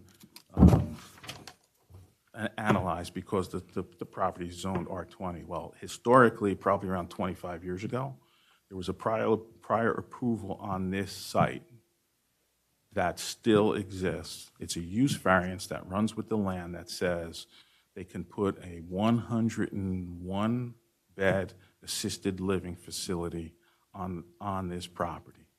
It's a non-residential use. It's an inherently beneficial use. The traffic from that assisted living facility is more than what the R20 underlying zone would allow in the way of single-family homes. But it's on similar order of magnitude of what we're proposing here. So our traffic engineer wanted to just let the board know in the comparison that there is this underlying approval that permits more traffic than what the R20 zone would. Other than that, it's really not germane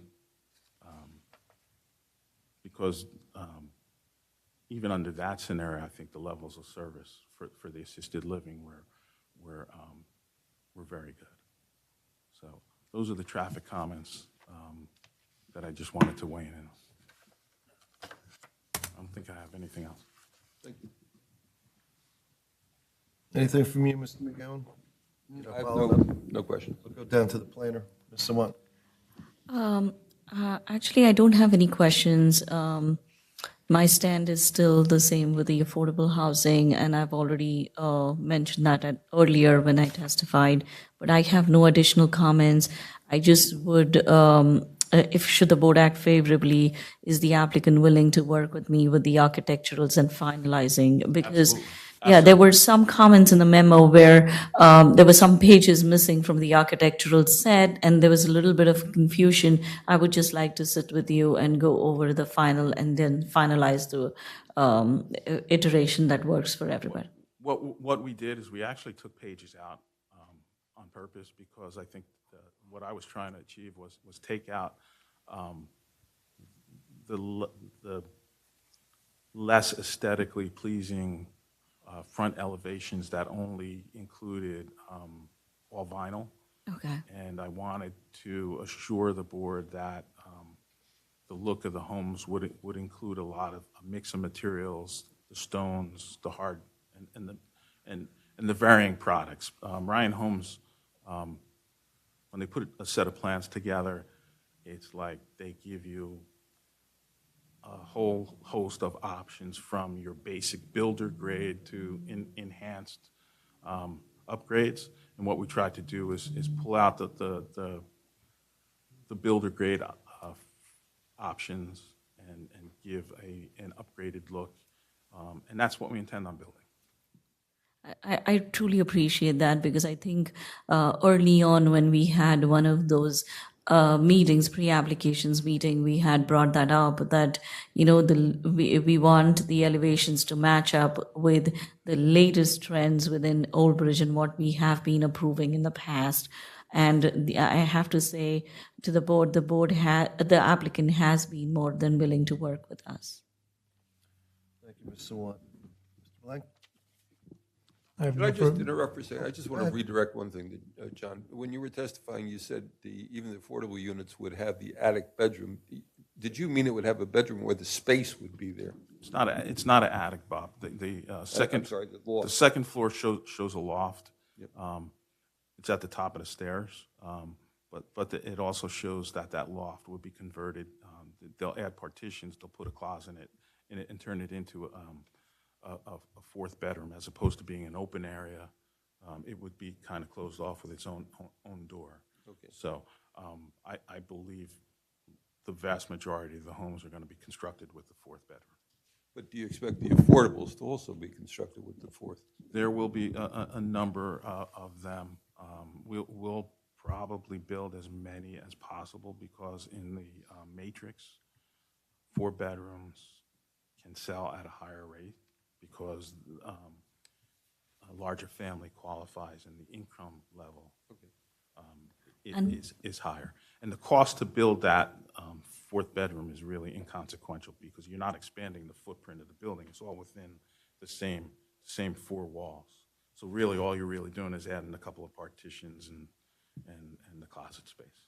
And I agree with Mr. Vincenti because you wouldn't want to, then say that the affordable units are 3-bedroom and the market rate units are 4-bedroom and get into that argument. So I would say just have that 4th bedroom option for all units and keep it at that. The only caveat is I think in looking at the UHAC rules, there's a minimum number of 2-bedroom units that I have to provide. Mm-hmm. And as I said, we're gonna try and get that waived. And really, what that does is the 2 bedrooms that are in the front. Basically, I have to take the center partition out and turn 2 bedrooms into one. Right. And I think with the affordables, we can work out whatever needs to be once we conclude with the hearing. I agree. Mr. Blank? So with regard to guest parking, we have 18 spaces. So how, besides for the 18 spaces, if they're all filled up, how else would guest parking be accommodated? I have, on every single lot, I have an extra parking space for guests from the get-go, okay? The RSIS requires me to have two and a half spaces, okay? I'm actually gonna have 4 spaces, 2 garages, and 2 driveways. RSIS only gives me credit for 3.5 spaces. So on paper, I have an extra full space on my lot, and I'm only required to have, by the requirement, a half a space per house on the street. So inherently in our design is extra visitor parking. With regard to the garage, there was a letter from the applicant's engineer that agreed that the residential garages would be restricted from being converted into living space. Do you concur with that? Yes. Condition of approval. and all other site plan comments besides what we've discussed will be addressed. I've instructed our engineer to comply with all the items of your report, except the ones that he discussed today. Thank you. Good, Mr. Blank? Fire Marshal? I have nothing, Jim. Thank you. Let me see what we have from the board, okay? Starting on my left, Mr. Scogno. Thank you very much. You spoke about in the large windows in the bedroom. Is that something new that the, No. It's a fire code that has existed for a very long time. long like 5 years back, 10 years? I would Okay, so suggest this it's is not probably something new. 30 or 40 years. The idea is the size of the window opening has to be large enough to fit the fireman with an air pack on his back. Is that for And then both? get that person out. Okay, is that both for the Thornwood and also for the North Shire? Every single bedroom Okay. in the state of New Jersey, so yes. Has there been anything in the way of ventilation in the garage because you have living space above it, such as a bedroom? Is there any ventilation once that? You really don't want cross ventilation No, between in the garage. spaces. In the garage, you don't. You want what you really, when you build a house, you have to have I think it's a two-hour fire rating. So I need to have essentially a double layer of sheetrock and a solid door into the house. There's a separate fire code requirement of separation of spaces, both the ceiling and all the walls up against the living space. So that's really what the requirement is. So carbon monoxide cannot go up. Is that what you're saying? It's really a fire rating. It's a 2-hour fire rating. In other words, if there's a fire where that car is, the thickness of the walls will inhibit the growth of that fire for a certain period of time. And that's in your structure? Has to be, yes. Has to be. I noticed that my specifications on the Thornwood and the drawings, I have that dated, excuse me, I have that dated January of 22. But the North Shire, I have that dated November of 2017. Are the specifications the same? The building codes change over time. 5 years now, difference. Yep. So when those plans are actually put together for construction, they're going to have to be updated and comply with all the applicable building codes. So we're looking at these plans, 5 years old. The intent of the plans that we produce were to show you what generally the building size is going to be, the room size is going to be, and the exterior materials. It doesn't include the actual construction details. Those are a more complex and complete set of plans that are submitted for building permits. These are what's referred to as preliminary plans. Preliminary plans. And Mr. Scogno, just so you're aware, I mean, if the board were to act favorably and grant the application during the submittal to the building department, as well as resolution compliance, the board and the township engineer and planner would confirm that what is being built is in conformance with what is approved.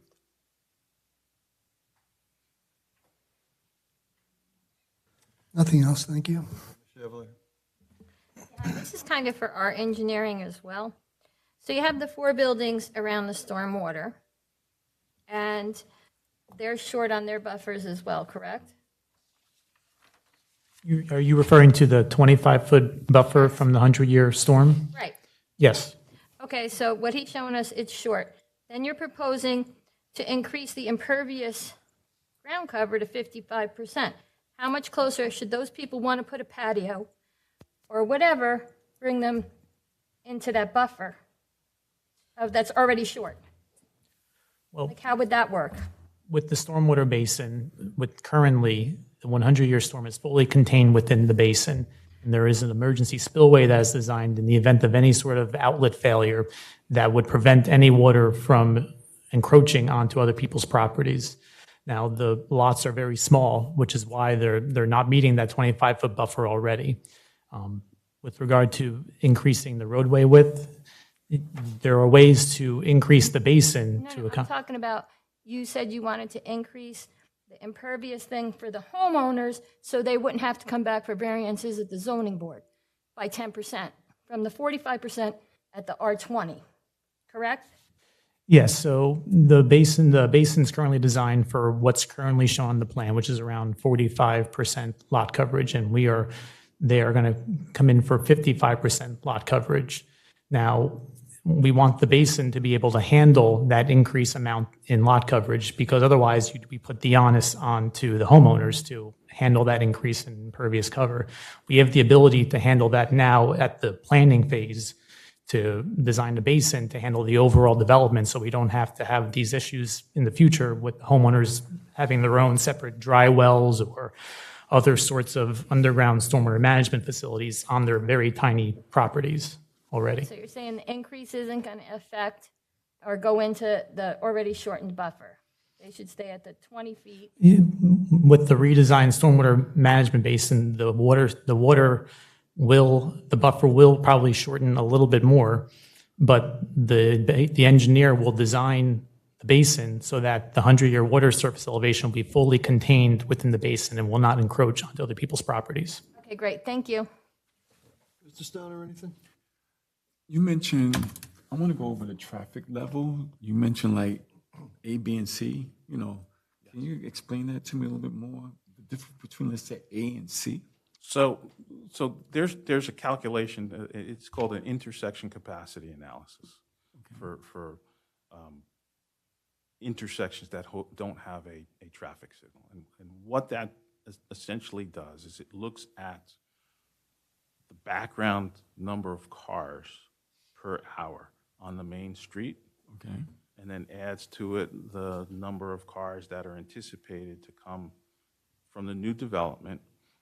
And then it does an analysis of what's called delay.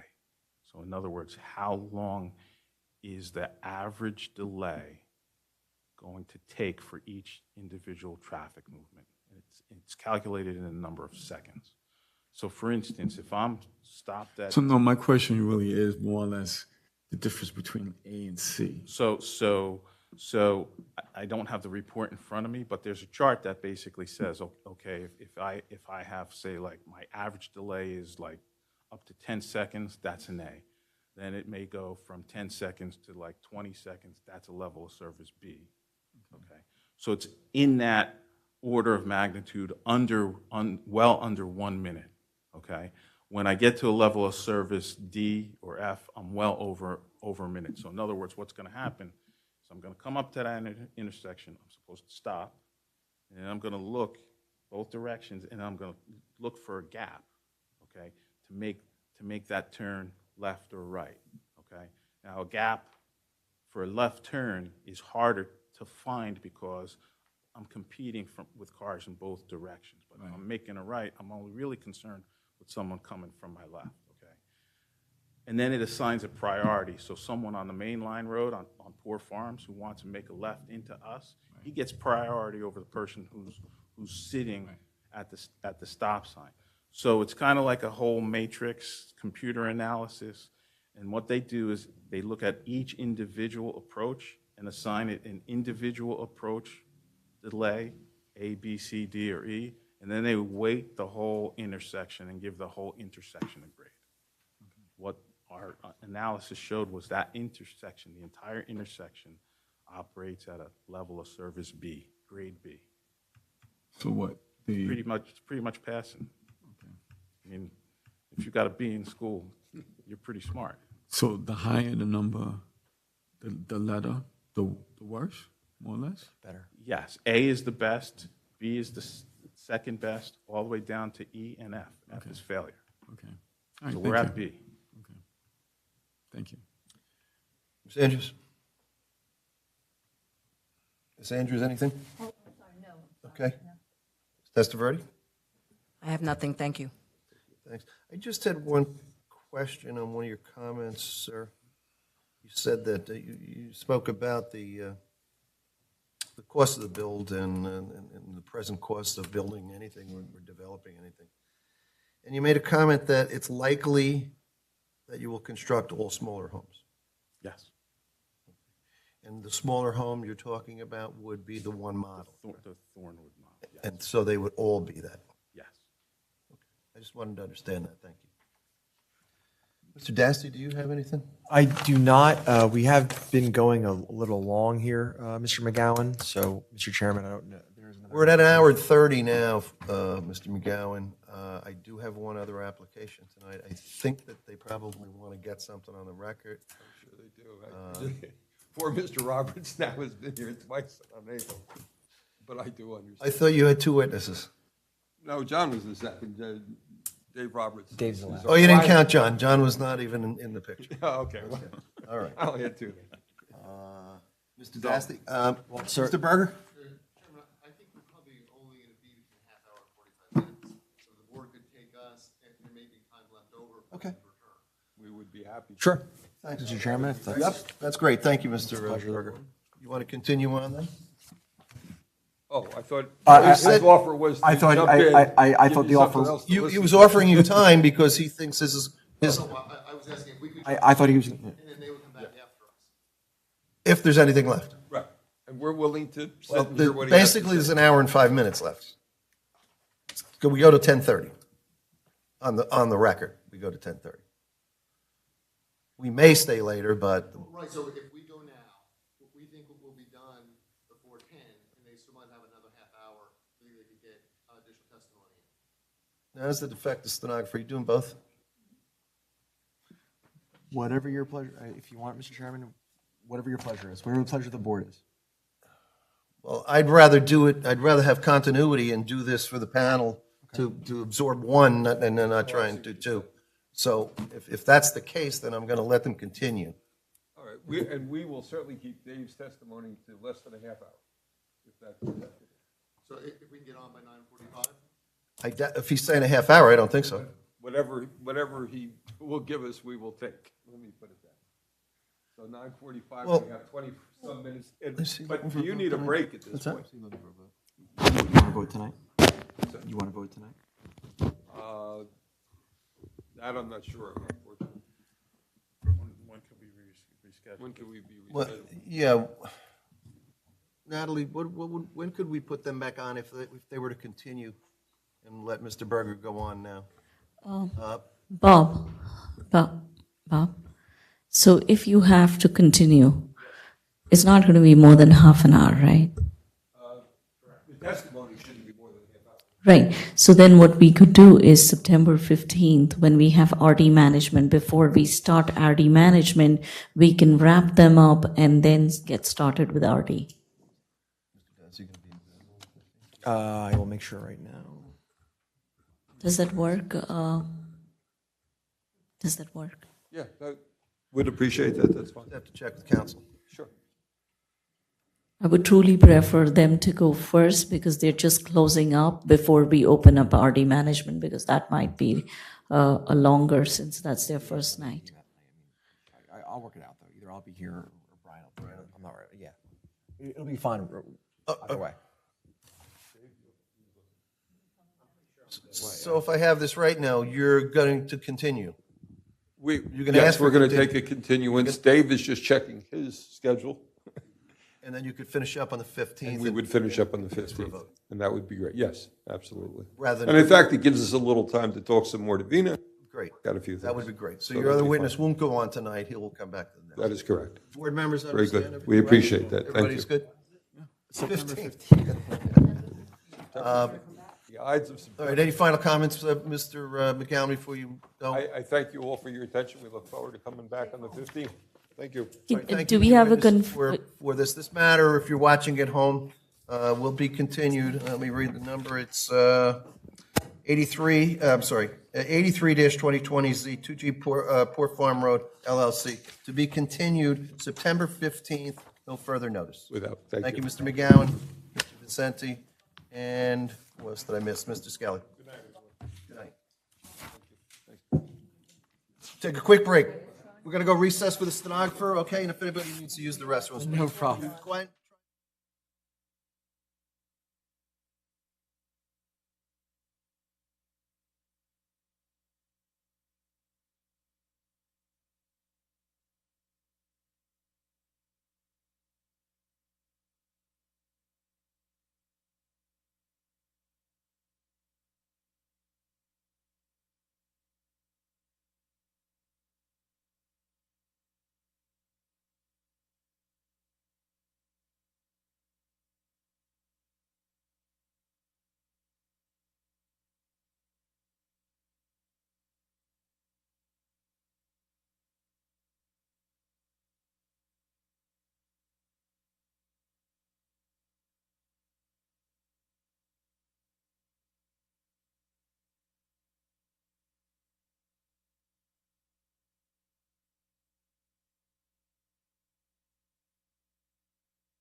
I'd like to call the meeting back to order.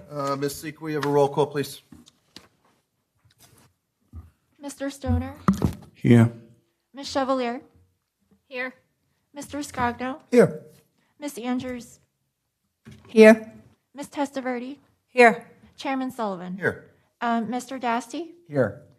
Ms. Sawant, Here. and myself, Ms. C. Thank you. Welcome back if you're watching at home. This is going to be the last matter of the evening. The application is 09-2022Z. It's Esmilian Sanchez Acevedo. I hope I said that right. I'll be corrected, I'm sure.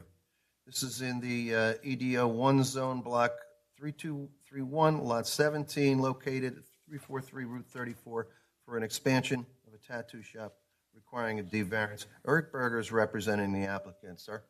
Thank you, Chairman. I'm really pleased to be here tonight. This is a good, feel-good story. You have a couple who lives here in Old Bridge. They have 5 children in the school system, 6 children overall, one's already graduated, and they're looking to expand their business. And so it's always nice when you come in when someone's doing well, and they're looking to expand here in Old Bridge. So I have 2 witnesses tonight, the manager of the business and also a professional planner who you're very familiar with. So I'm going to start with the manager. Mr. Berger, I would ask you to advise the board. Some are new to the board, so they may not know that this there was an approval for a tattoo parlor at the location we're speaking about, so they understand that. Yes, absolutely. So in 2017, we were before this board, got approval for a tattoo at 1,600 square feet. They've done so well, they now are looking to be in 3,000 square feet. They're moving into a former barber shop and a former restaurant space to expand their business. And so when we start with that, you want to first be sworn in, obviously. Thank you, ma'am. Can you raise your right hand, please? Do you swear affirm to testify truthfully in this matter before the board? Yeah. And may I have your name, please? Megan Kurgan. Megan. Kurgan. Can you spell your last name for me? Irgan.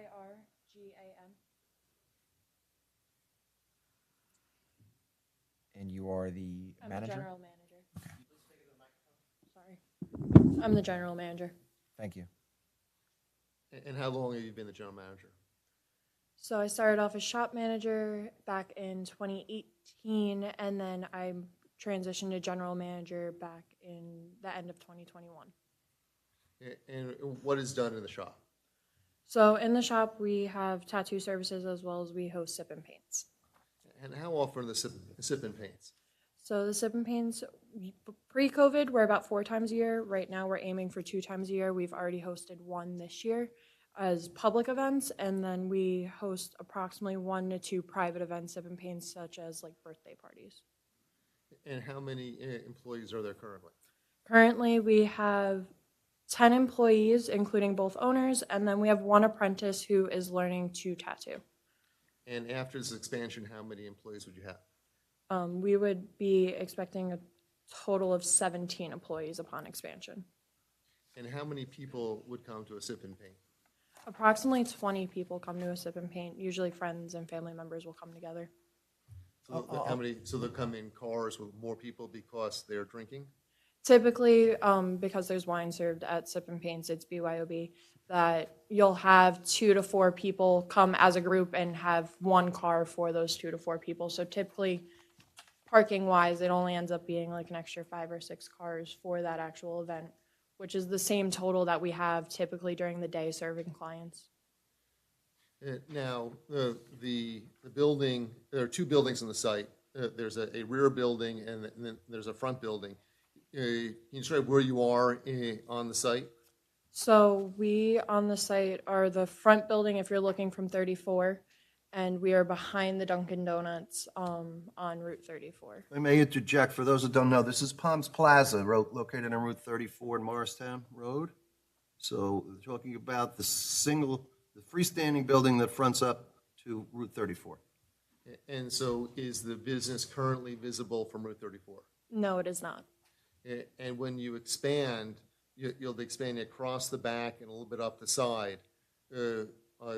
if you look at the architectural drawings that were submitted, at that point, will you be visible from Route 34? No, we will not be. And in terms of parking, have you had any issues with parking, particularly along the side of the building where the barber shop used to be? No, so that's usually where we end up having like employees because that's where extra parking is. Now, we also submitted to the board a letter having to do with the state of New Jersey and disposal, the sanitary inspection report, some examples of the work that's done, the very impressive artwork, licensing. Has the operation of the business changed from the nature of the business from when it opened or when you started in 2018 versus today? No, there's been no change. I have nothing further from the witnesses. Does the board have any questions for her? Mr. Wan? I don't know if I've missed, what are the hours of operation? So Tuesday through Friday, we're open from 1 p.m. to 7 p.m. And then on Saturdays, we're open 2 p.m. to 7 p.m. That's And would that stay the same after expansion? As of right now, the plan is to stay the same. Upon if we do get the variant to expand, we would like to at some point offer shifts to be able to accommodate other people's scheduling. But as of right now, the schedule would stay the same. All right. No further questions. On my left, Mr. Scogno. Thank you. Does your establishment offer tattoo removal? No, so we don't do tattoo removal, but we do cover up tattoos. So in some of the pictures that we have are tattoos that we've covered up to. And may I ask, why is that not? That you do not So- do that? Is there a special process that calls for a certain type of license to do? So for tattoo removals, you would need to have medical direction and apply under more medical licensing that we currently do not have, and as of right now, don't plan on exploring that. For the most part, our artists are so good at cover-ups that we don't even really need any removal services, and if we do, for the most part, it's hard to open tattoo removals in New Jersey, so most people end up going to New York because of New Jersey's guidelines on it. Okay, thank you. Chevalier? No. Mr. Stoner? Hi, I have a question for you. Is there age limit to who So- can get a tattoo? So we have 16 to 18-year-olds with parent consent, with birth certificate and parents' ID, or if they have a legal guardian, they would come in with their guardianship papers with their guardian's ID. And we also have them bring in either a school ID, a permit, a license, or a passport, something that has their picture to prove that they are the person who matches that ID. Okay, thank you. Is the business hold a regulatory license? Well, there's licensing for the individual. Right. Which we submitted. I'm just asking for the record. Yes. You might- So that was And submitted. each individual artist holds one, correct? So in the state of New Jersey, only licensing for artists is provided to the owner, and then the owner is every other artist is Works licensed under- under that owner. Ms. Sanders? Do you also do ear piercings or any other body piercings? So it's a plan to do, but not right now. Okay, thank you. Ms. Testaverde? No questions, thank you. Mr. Berger? Okay, on the next witness then.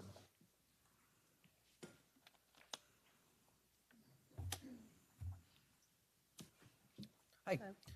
Can you raise your hand? Do you swear or affirm to testify truthfully in this matter before the board? Yes, I do. And can we have your name, please? Allison Coffin, Coffin. The board, I believe, is familiar with Ms. We Coffin. are, for those that may not, you can just quickly put on your credentials. Hi, my name's Allison Coffin. I'm a licensed professional planner in the state of New Jersey. I'm also certified by the American Institute of Certified Planners. I've had my license and certification since 2005. In the intervening years, I've appeared as an expert witness in front of more than 100 communities throughout the state. a great many times here in Old Bridge. And if you like her, you'll like her dad too, and vice versa. Yes. James Higgins as well. I like to say I taught him everything he knows. I'm sure you did. I've been there since the beginning. Go ahead, Ms. Coffin. The site that we're looking at is a 4.89 acre lot with frontage on Route 34, and it's fully developed with a commercial shopping center. Chakra Tattoo is an existing tenant occupying 1,600 square feet in this center, and this applicant is proposing to increase the size of that tenant, Chakra Tattoo, from 1,600 square feet to 3,000 square feet by expanding into other tenant spaces that are currently available on either side. It was a former barber shop and a restaurant.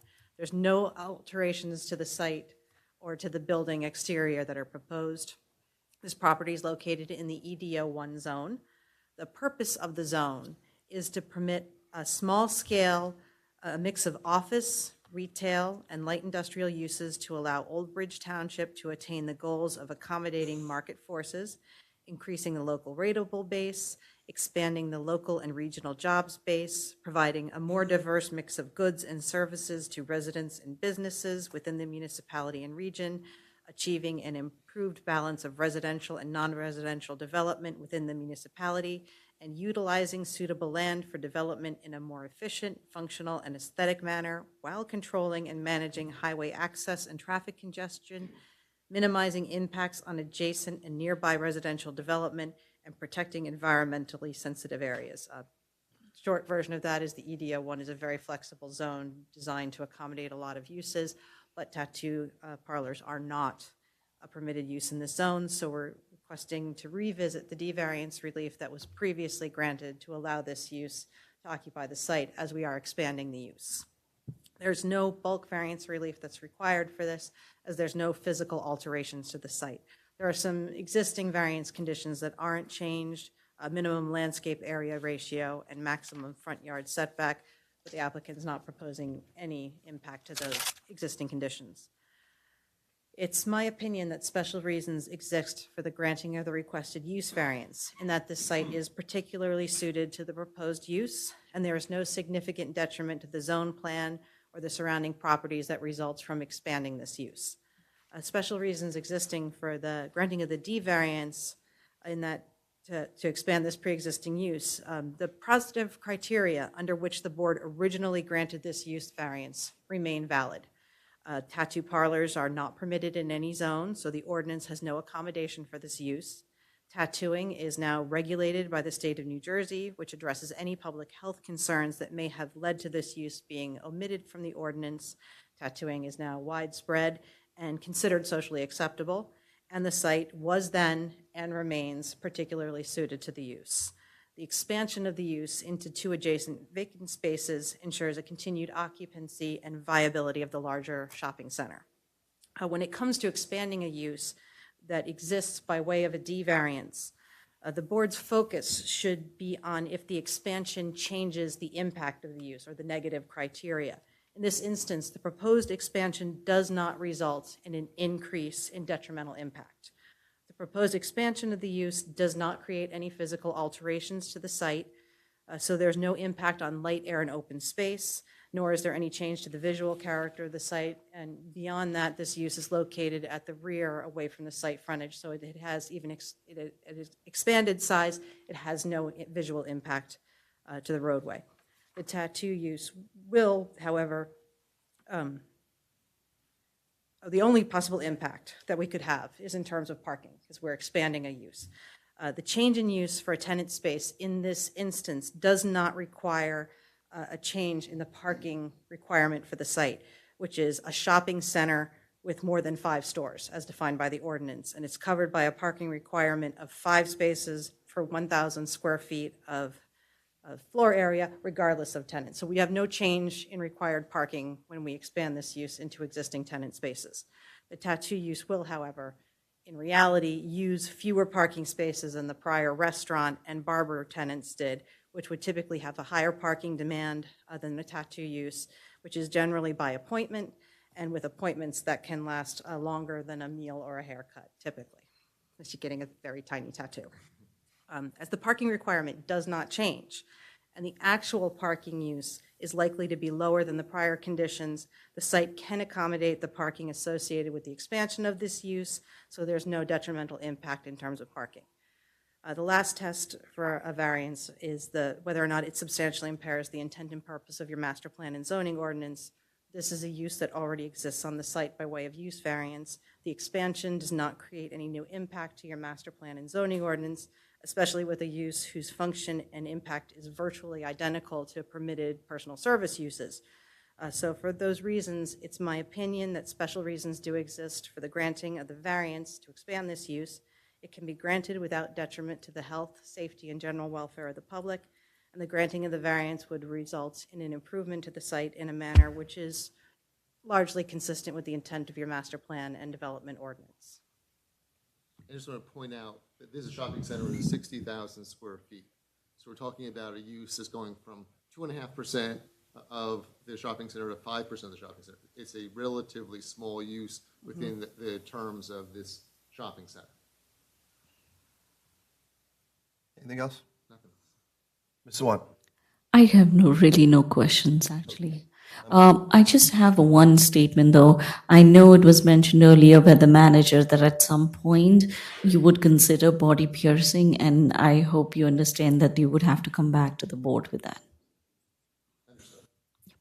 Thank you. I'll start on my left. Mr. Scogno, any questions? No? Mrs. Esteverde? Mr. Chevalier? Mr. Stoner? No question. Ms. Andrews? Now, Mrs. Testaverde. I'd like to revisit the manager. My question is, what kind of paint is used? Because I know I got to wait 2 weeks to discard my paint for when our waste management takes it. You know, it's August, I think, 8th, the next date. Is it biodegradable? What kind of paint? It's the same paint that kids are using in school. Okay. The only difference is it's just guided. So it'd be the same thing that you guys are using in the school districts as well as any other So service. there's no special kind of to expel No, it? Okay. it's washable paint. Okay. Just Perfect. Thank you. same I'm thing. sorry. There's no disposal problem. No. Right. How about the needles? Needles, so we have biohazard containers throughout the shop. Each station has at least one in it at all times, as well as in our sanitation room. We have a spot when the biohazard containers are filled up to the fill line. They're closed and put in a container that then biohazard, we have them come and pick up whenever we get to a certain point. Sometimes we have them come more often than not, but it depends on how many. If we're doing a lot more smaller tattoos, we go through more needles than versus bigger tattoos, you're not going through as many. Thank you. On demand then, right, by Yeah. usage? And there actually is a March 27, 2017 letter from DEP talking about disposal and that they are registered to do that. I figured with approved with the tattoo, that was already discussed. I was more concerned about the paint, but it's all biodegradable. It's fine. So, thank you. Mr. Dasty, do you have anything? Do not have any comments, Mr. Chairman. Okay. What I didn't get to do in the first one, because Mr. McGowan left quickly, is open a public portion, but there was no one here in the public. However, I will open one now with your approval. Yes. Is there anyone who wants to speak on this matter? Please come forward, raise your hand. We have no other people in the courtroom except those on the dais and the applicant's professional. Board members, this is an expansion of a non-conforming use, so it's a D2 variance. There's no bulks at all, right? Everything remains the same, but they were also non-conforming, right? There's two nonconformities, yeah. Should they seek bulk variances for that, Vina, just to legitimize them? I would think so, right? I believe this is a D1, not a D2, because a D2 is granted when there is a pre-existing nonconformity, which means that if the use existed before the zoning and then they are proposing an expansion, then you grant a D2. But in this case, EDO or EDO zone was created in 2015. The tattoo place got an approval by use variance in 2017. 2017. So this would be, again, a new D1 use variance. New use variance. And as the bulk, everything there is approved already. So you have either pre-existing the zoning, or it's been approved. There was a site plan approval in 2004 when the building was renovated. And everything that's there has not changed in terms of the buildings themselves. So I'm a little confused then. If it's a D1 and it's denied, the only thing that's denied is the expansion. Correct. The additional 1,600 square feet. Correct. Their regular business could continue on. Correct. Yes. Okay. We'll call it a D1. So this is a D1 use variance. Everybody good? If there's any questions now before, I assume you want me to call for a vote, right? Yes. Okay. If there's any final comments or questions, now would be the time. None? Okay. Once again, D1 use variance. Is anybody in favor of moving this? I'll move it. Ms. Chevalier, is there a second? Second, Scogno. Second by Scogno. Roll call, please. Mr. Stoner, Yes. Ms. Chevalier, Yes. Mr. Scogno, Yes. Ms. Andrews, Yes. Ms. Testaverde, Yes. Chairman Sullivan. Yes. Thank you very much. And we don't need anything on the bulk. We do not need anything on the bulk, Vina? Those are existing Existing non-conformities. non-conformities, okay. I thought you might want to You legitimize. want to put it on the record? Yeah, I think we should. Since Allison has already testified. Yeah. Right. Legitimize them, right. Yep. Yeah. All right, I'll move that. Is there a second? Second. Let me just read Stoner, them. seconds. Well, hold on, Mr. Excuse me, Dasty, Mr. read them. Chairman, I'll just read them into the record.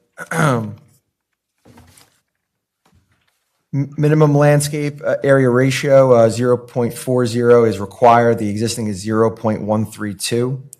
And there is the maximum, where are my eyes going? The maximum front yard setback along Route 34, 50 feet is required, 74.9 feet is existing. And this would legitimize the two present nonconformities. Okay, once again, I moved it. Who was the second? I'll second it. Mr. Stoner. Roll call, please. Mr. Stoner, Yes. Ms. Chevalier, Yes. Mr. Scogno. Yes. Ms. Andrews, Yes. Ms. Testaverde, Yes. Chairman Sullivan. You run a nice business there. While I haven't been inside, I've certainly been around the outside, and you keep it nice, and I wish you the best of luck. My vote is yes. Thank you. Congratulations. Resolution to come by next meeting, I believe. Yes, sir. Thank you, Mr. Berger. Thank you. Good luck on your expansion. Thank you. Comes to almost wrap-up time. While we have no further business tonight, I'll open it up for general comments from the board. Anybody has any? I'll start on my left again. Yes, I have a comment. Vina, I take time out of my, and I'm sure my colleagues do too, and go to these different sites such as Foxborough Drive, and we go visit the home for the gentleman with the fence and things like that. And then for that, they don't come, or they want to put it to another date. Of course, we're going to get backed up. I mean, now we're backed up again. But my time is valuable too, for me to go out there and look around and check everything out, and then just to come here and we're not going to be heard tonight. I don't think that's fair to me or my colleagues. I don't think that they're backed up for that reason. I think they're backed up because. Well, now we have to go to another date. No, I mean, Scogno and members of the board, I mean, certainly, you know, these are business owners or residents in town, and I don't know why any of the ones that tonight were carried, but things happen. And certainly, you know, when an applicant reaches out to Vina's office or to the planning office and asks for it to be carried to another date, you know, you'd be hard pressed to say no, because if you said no and they didn't appear and you administratively denied their application, I can tell you a superior court judge would not look too favorably on that, and you just have to do it all over again anyway. So for efficiency reasons and for practical reasons, it's very hard pressed to not grant someone a courtesy